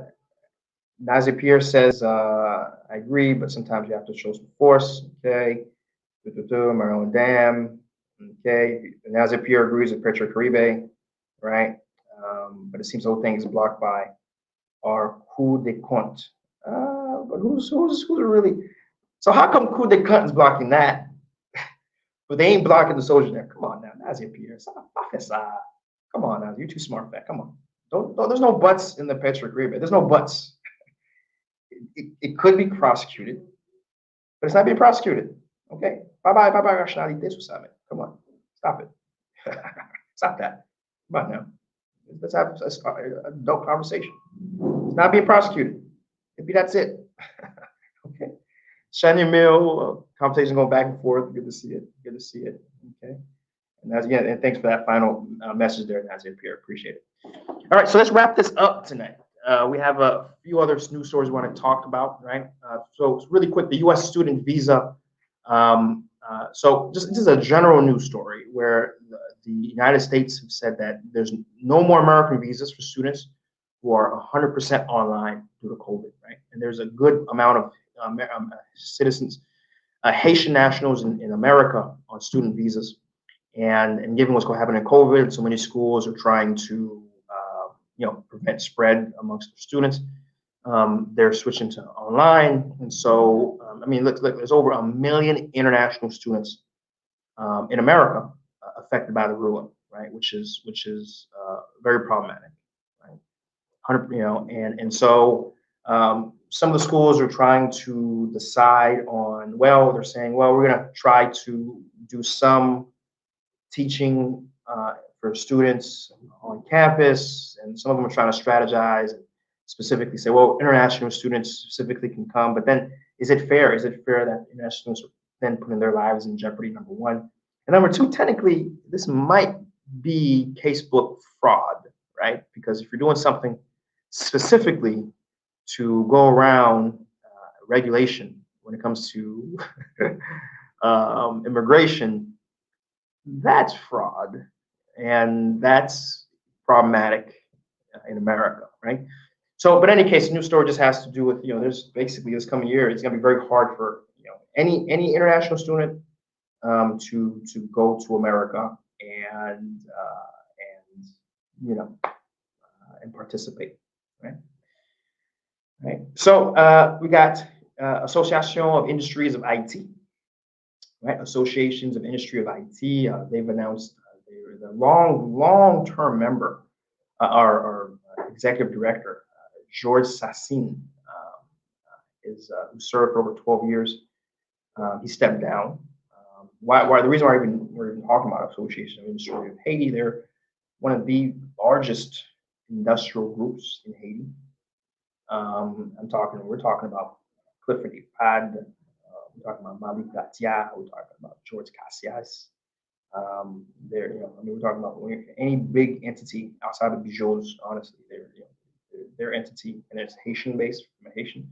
They're in this association, over 50 plus members, and a lot of good amount of jobs coming from these entities here. And so the news, so George Sassin stepped down, and with him, Lemke is now the president of the Association of Industry of Haiti. And there's a little more information on them. They're since 1980, they really focused on private sector industries. I'm sorry, I said 50 members, wrong. 104 members, 104 members.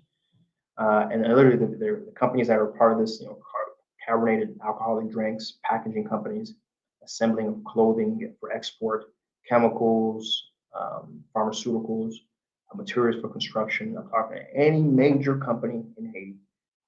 They're in this, right? So stepping down of George Sassin, stepping up of William Lemke, very big deal. And we'll see what direction the association goes. Are they going to try to be more involved on the political side? They're going to try to push for more involvement for the Haitian government to do more things for the society as a whole. But they're in a very influential position to do a lot if they decide to do a lot. So we'll see how things go from that perspective, right? And then agriculture,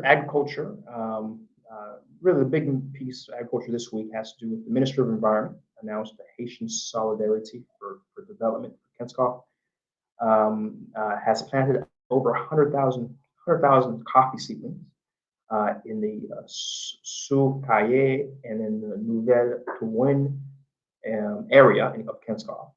Their goal within 10 years, they're trying to get to 1 million planted trees in 10 years, which is incredible. Okay? And also the last week as well, we had actually, I didn't talk about this, but the First Lady Martine Moïse, in addition to the Minister of Status of Women and Women's Rights, were in Kenskoff working with organizations of Neges, Convite, Femmes Solides, Solidarité Haïtienne for the Développement de Kenskoff. And that event alone, dozens of seedlings were planted, and these organizations are going to continue to work together to plant more seedlings in the Kenskoff area, which is fantastic. It's, someone can say they're very little compared to what needs to be done, but again, they're moving in the right direction, and we have to recognize that. We have to recognize move in the right direction, because that's the only direction we should be moving. And very easy to highlight the negative that's happening in Haiti, but we have to talk about positive activities that are happening in the country as well.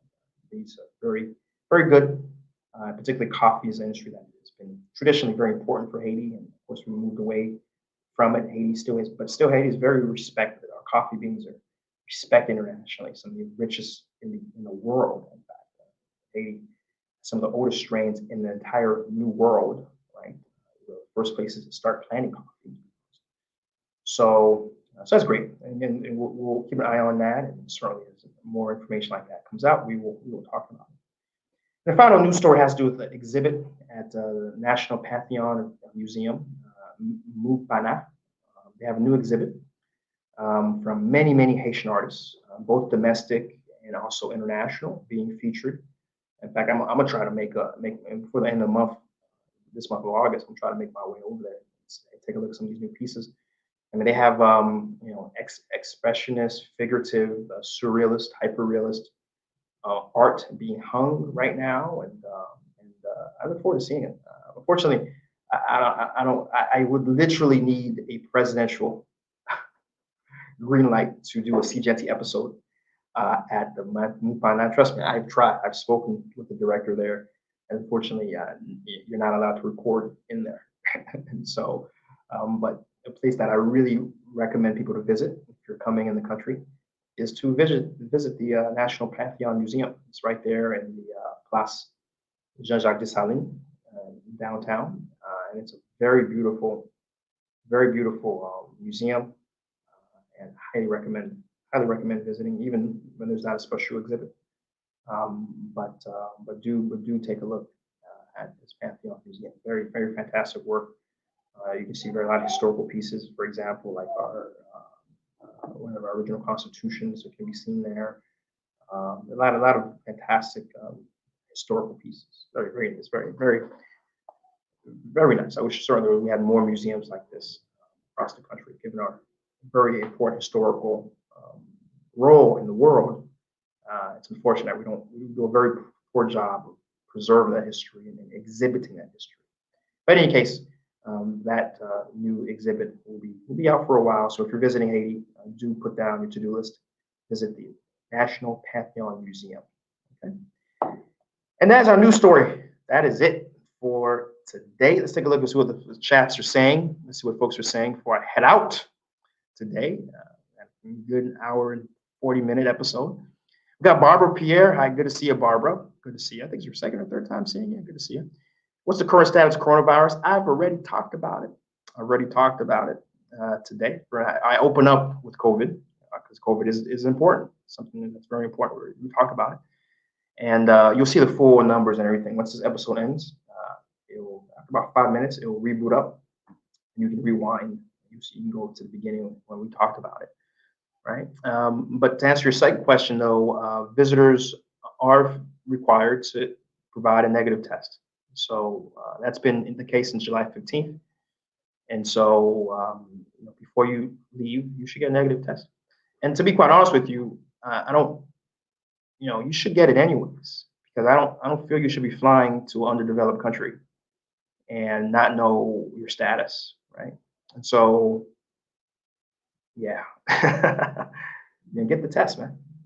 Ma'am, get the test. Get the test before you leave, and make sure you're not COVID positive, right? Because you coming to Haiti and infecting someone, you're literally committing murder, right? Because the fact that that person who gets it, chances are they're not gonna get the proper medical treatment that's gonna save them, right?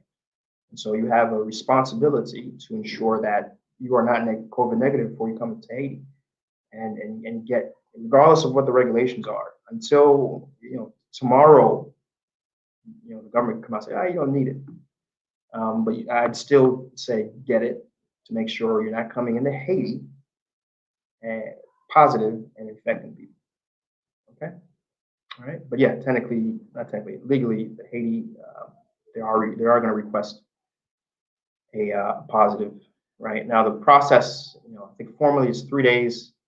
I've heard people going as far as 5 to 7 days out presenting it, and they accept it, right? And then they don't really look at the people accepting it. They don't really look at the date. To be quite honest with you, they just look for it for being negative and being relatively recently. So just FYI as it relates to that, right? But again, until the COVID goes away, please don't come to Haiti unless either you have a real reason, not just do missionary work, right? You have like a real reason to be here, like you have family, or you have someone sick, or you have a business or something that really requires you to be here physically. And if you just, anyways, but if you do come, at the very least, go get a COVID test. Make sure you're not going to come here and infect anyone who's going to die because of potentially Haiti lacks medical infrastructure. Okay.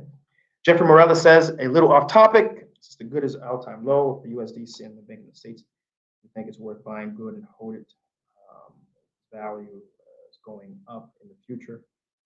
No, the good is not going up anytime in the future. In fact, anyone who has good, what they try to do is they try to hold it in dollars because, it's not, people are like, no, Chris, they should be using gold. Listen, chill. You can't really buy gold like that if you're in Haiti. It's not that simple, right? Us in America, yeah, you can do that, right? You have an American account, cool. But those in Haiti, the U.S. dollar is a gold, right? That's how they preserve their wealth. They transfer immediately when they get paid. They transfer it to dollars and hold it, especially when they know they're going to be holding on to it for like a year or something because they're saving up for a house or something. They'll put in dollars so it doesn't lose value, right? Because if they keep it in good, it's going to lose value, right? And the reason why, Jeffrey, is that simply put, Haiti doesn't produce anything. For your currency to appreciate, your country has to export more than it imports. Period. And that's how that's how your currency, because as you export, that other country needs your currency to purchase that good. Even if you think you're buying in dollars, but the final piece of the transaction is a demand for that country's currency. And the more that country's currency is demanded, the more value that currency has. Makes sense, right? But since we import everything, right, and we export almost nothing relative to the amount we import, our currency goes down, and it's going to keep going down for a very long time because there is no national policy against for national production. Right? Our tax policy, everything, this entire country is built for one thing. The government's built for one thing: making money off imports. Period. Right. So and everyone who has control of the economy, we're talking about the folks way up there in terms of economic means, they make their money through imports, right? And so there is very little incentive to reroute the ship, right? Maybe that's it. There's not much more to talk about, right? So to answer your question, good is a terrible investment, and if you do have a mishap of being paid in good, immediately put in dollars, right? And that's just the reality until we finally get a government who really genuinely doesn't just give exporting lip service, but really puts its full weight and muscle. And the repercussions, right? There's big repercussions. There's a lot of international bodies making a lot of money because of the fact that Haiti is so import dependent. So understand, the government that does that, a lot of people are trying to give Jovenel a lot of respect. Oh yeah, he's going after the elites. Man, that's not gonna get me respect. That's not gonna respect for me, especially since I know just politics as usual, right? What's going on with Sogener? Right? What would the president I respect one day, if Haiti ever gets, is the president that genuinely puts exports first, right? And to put exports first, they're going to be very much disliked. America's going to dislike them. Dominican Republic's going to dislike them. IDB is going to dislike them. IMF's going to dislike them, right? They're going to be disliked. The European Union's going to dislike them because a lot of countries are making a lot of money with Haiti, the way the situation is right now. And so there are a lot of countries, they like to give lip service. Oh, we're here to help Haiti. We want to help Haiti. But you stop allowing imports to happen like this. Give us special deals. For example, the HOPE Act. This is one great example of America really, I like to make America the bad guy. I'm not, this isn't the show for it, right? This isn't Alex Jones and InfoWars, right? There's not black and white, good and bad, right? There's people who say they're doing good things, and there's people actually going to do things, and there's people who's not doing good things. Listen, and we talk about everything, right? And the good, the bad, the hairy, we talk about it. Now, America, actually, the HOPE Act is an exceptionally good thing, right? It's a special lane that America provided us to export products into the country. Right? Now, of course, you can question really how good it is, because technically we still have to import the threads and the material from America. and the price is going to be pretty high relative to the fact that if we were buying it, those threads and those actual cloth material from like India or China. But okay, all right, whatever. Okay, America is still gonna have to make its money somehow, right? But at least the margin, the overall difference, and there's a lane where we have exports going in another direction, right? And technically, the volume is going to be more valuable leaving than the raw materials coming in, right?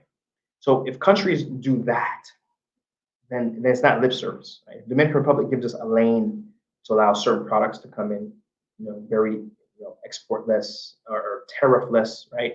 And really incentivize, makes it easy. If European Union also says, okay, you know what, agriculture, mangoes, Haitian mangoes, no tariffs.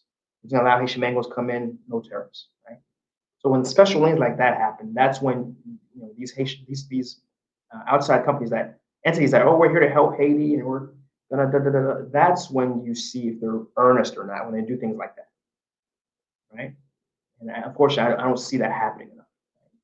And so understand that Haitian president, that future Haitian president, is going to have my respect and my admiration, and have me fight on air for him. Long time, but is the guy who genuinely takes exporting serious. We're not seeing that, and until we see that, we're not going to see a strong currency. All right, Jeff, got it? Okay, cool. All right, so what else we got here in the chats? Let's see what else do we have here in the chats. Let's see. Teddy, of course, appreciate it. Thanks for the positive reason. You get it. Life in Haiti's in the house. We got Marie. Marie, I've been talking about you. I hope you just walking in. Been talking about you, Marie. Talked about that. We're gonna have this episode. We're gonna be dropping this week, right? For folks to subscribe so they can catch it, right? And of course, for anyone here who doesn't know Life in Haiti, that's the name of the channel. My name this is an incredible woman doing incredible things. She drops episodes daily, and a lot of folks be like, man, Seejeanty, why don't you drop? I want more content. I drop about once a week. I drop something, right? Listen, I got a lot of stuff going on. Got a lot of stuff going on, business wise, personal wise. I do a lot, right? I mean, I don't even know when I sleep. It's crazy, right? But Marie is dropping content every day, so that's reason alone to go watch her, right? But she's doing some really interesting stuff. Incredible woman, and so can't stop talking enough about her. So go check out Life in Haiti. Go check out Marie. As soon as this podcast ends, type Life in Haiti, hit that subscribe button. You trust me. It's a raw perspective. Marie doesn't hold anything back. You see real Haiti. Good, bad, everything in between. Okay. So again, check out Life in Haiti. All right. Good to see you, Mari. Okay. Shirley Gently, what's up? What happened to the downtown area? Please specify. I don't quite understand your question. There's a lot of stuff happening. I don't quite understand. That's a very vague question. What's happening in the downtown areas is what's happening in the downtown area. I don't quite understand that question. Chris Pierre, reincarnation is the what? Okay. All right. Okay. All right. Okay. I think Chris Pierre is a little enjoying our rum barbacoa a little too well. All right. Seejeanty TV is expressing an opinion about missionaries. Okay. I hear you. All right. Okay. Tamara Jamez says, okay, so happy to see Life in Haiti is in there. Okay, what's up? Mark Joseph says, we need political action committees and our diaspora on congressional and Senate foreign affairs like Cubans do, right? I mean, and, I think the nearest thing you can get to that, Mark, is just listen, you should get involved. Look into the United Front for Haitian Diaspora. Look into that. It's an organization that they're very involved in just that. Also another organization called Haiti Ahead. Another one but that one's particularly economically focused. Haiti Ahead. You can type that on HaitiAhead.org and joining any one of those two organizations. They're involved in just that. Like they're engaged in leveraging Haitians to affect the United States legal political machine to impact Haiti in a way that is different, in a way that involves the Haitian diaspora, right? And they've been doing it for a long time. In fact, the United Front of Haitian Diaspora, one of the reasons why Martelly passed that law was because of their contributions alongside a larger Haitian diaspora movement, which I'll just call it what it is. They spearheaded and changed law. So that's a tracker. It's not like just some in Haiti, on no less. They're able to do that in Haiti, right? And so if they can do that in Haiti, imagine things they can do, have been doing stateside. But you should join them, look into what they're doing. They always need additional help. So either one, check out both, see which one is more of your flavor, right? But they're out there, right? Whenever I hear people saying, well, we need to, well, there are people doing it. It's not, you're not the first person to have that idea. The question should be asking is, who are these groups doing it? And I can tell you, because I'm low-key a part of many of them, right? I just don't necessarily put my business out there like that, that I'm a part of them, because, I think you guys gotten a hint by now that where other people talk about, this guy does, right? Other people talk about wanting to come to Haiti, I moved here. Other people talk about employing Haitians, I have multiple businesses that do that. When other people talk about doing images and imagery about Haiti and showing different life, I have a media company that focuses on that exclusively. But other people talk about engaging in the back end political, politics, where we help push America to do the right thing in the right way. I'm part of that too, right? Because honestly, as long as I got breath, I need Haiti.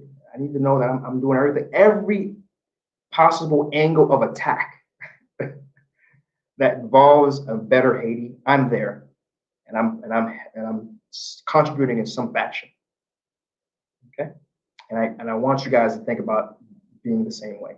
Whatever angle of attack that you can get on, do it, but act.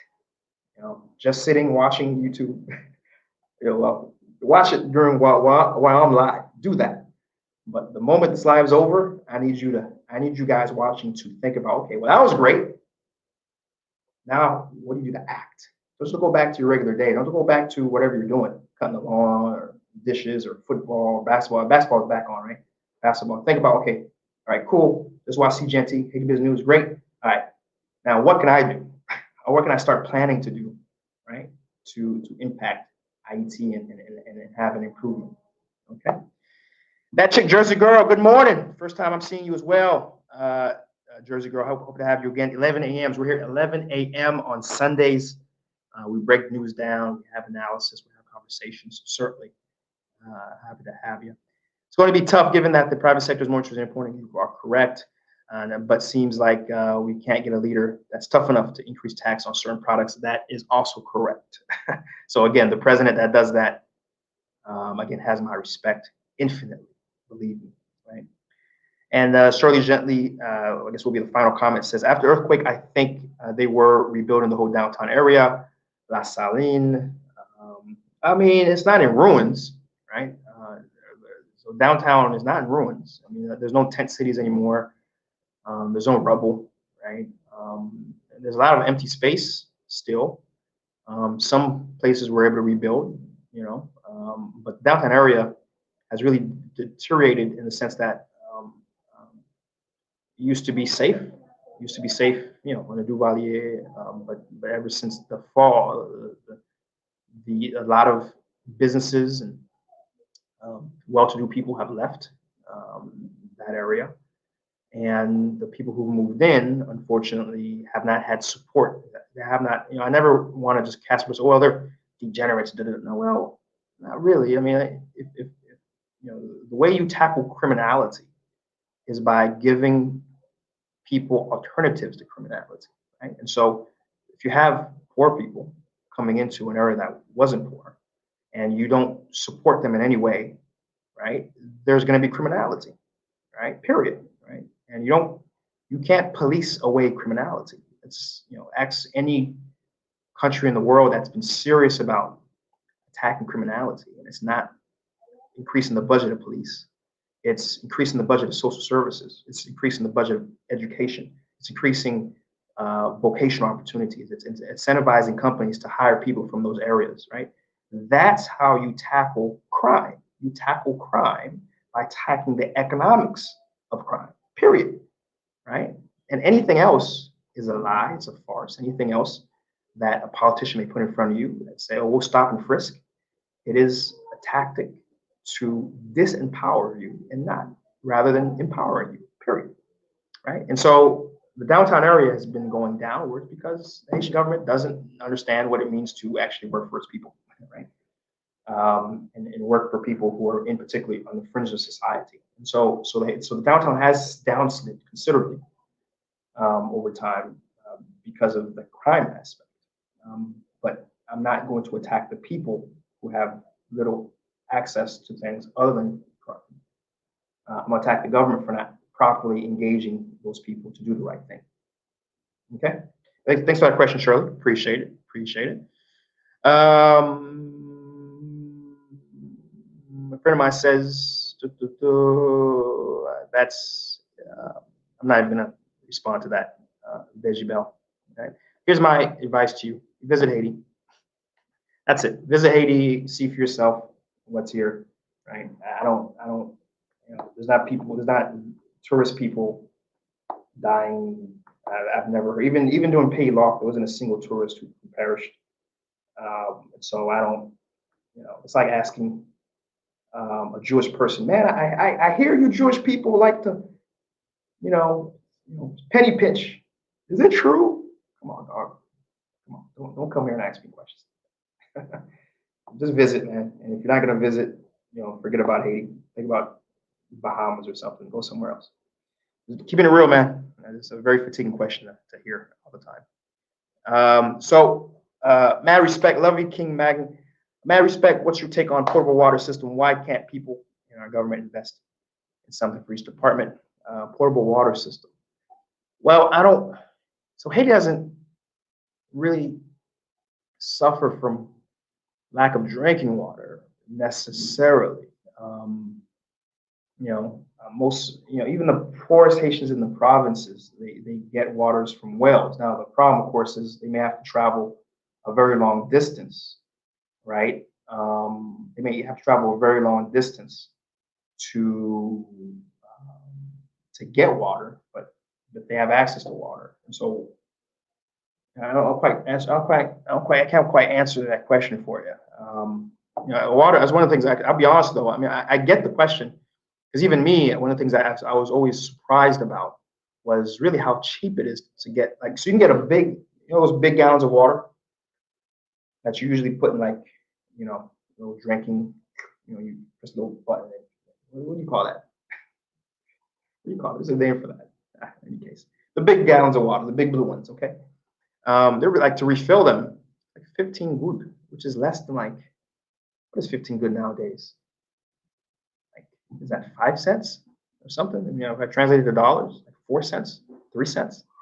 So, that's in the city, so water isn't, I don't know how to answer that. Water isn't, people aren't dying of thirst in Haiti.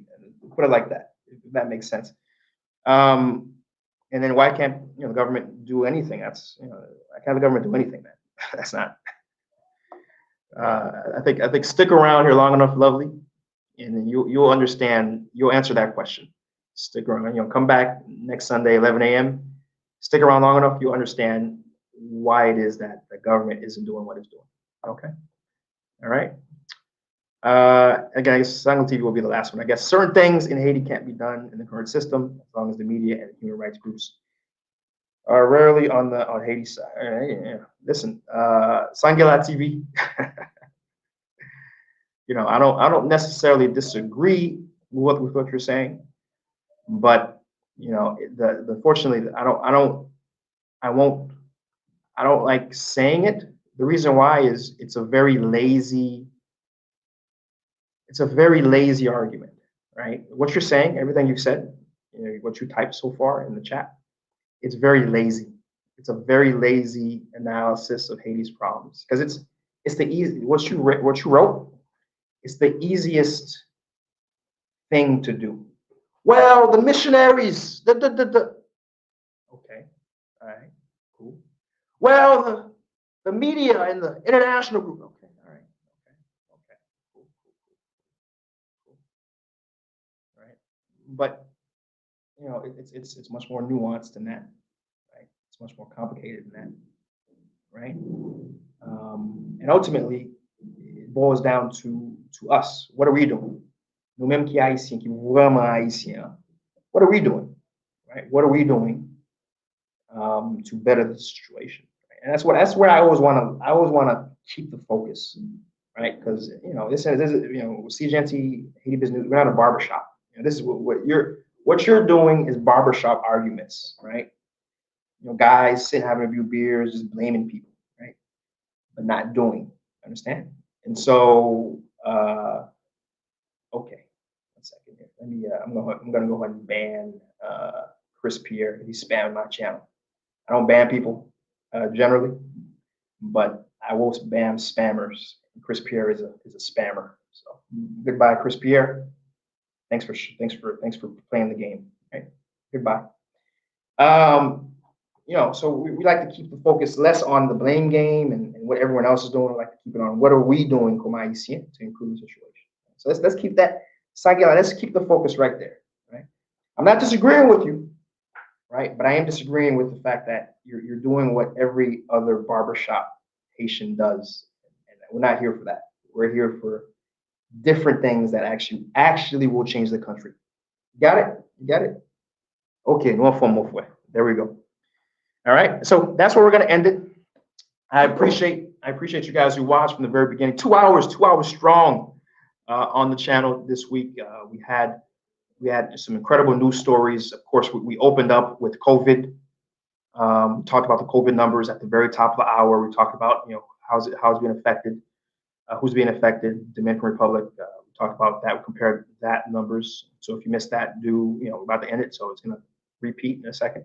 We talked about Tropical Storm Isaias, right? We talked about banking hours being changed. We talked about credit union rankings, right? Sunrise Airways. We talked about they're flying to Jeremy now. Sogener. We had a very long conversation about what the real motivation is for Sogener. We talked about that. U.S. student visas. We talked about that, and how it's affecting potentially really any international student, but Haitian students. The Association of Industries of Haiti, some changes have happened in terms of leadership. We talked about that. Agriculture, some major developments happening, particularly in Kenskoff and agriculture. And of course, we talked about Munapa National Pantheon Museum having some new exhibits being released this month. We talked about it as well. So again, we had action packed. Folks who have missed those news stories. We're about to end this, and then you'll be able to rewatch it. Remember, if it's your first time on Seejeanty, do subscribe. We're here every Sunday doing this sort of analysis, and on top of that, we have a lot of other cool content on the channel. We've gone to hotels, we've gone to historical sites like Fort Jacques and Fort Pétion. We've done these really cool episodes, and really just about trying to show a different side of Haiti. Our most recent episode, buying a car in Haiti. Oh my goodness, it's getting a lot of. It's blowing up. This might be the video that maybe hits 100,000 views. I'm keeping my fingers crossed. It's really getting there, guys. And so if you haven't watched that video yet, do watch it and then share it with a friend. It's very informative, I tell you. It might be some people who maybe actually be wanting to buy a car, and so go check that out. Go share that video. Right, so check it out. Square Cash, as you saw, anyone who you can participate how you want. Right, you can share it. It doesn't cost you anything. Right, you have that. And of course, in fact, sharing is how we help change the narrative in Haiti. Right, but Square Cash that way too, because as the text says, all donations are added to the war chest for new content. Right, so if you like what we got going on here. Right, maybe $5, $20. It all helps. One of the reasons why we got this clearer webcam here, donations were happening. And then I like the Haitian government. When I get money from the people, I do it to enrich the people. I laugh, but I'm serious, right? And so that's an option if you so choose, right? And that's, again, share the stream. Period. I always repeat it. Share the stream and subscribe, right? So listen, guys, that's a wrap.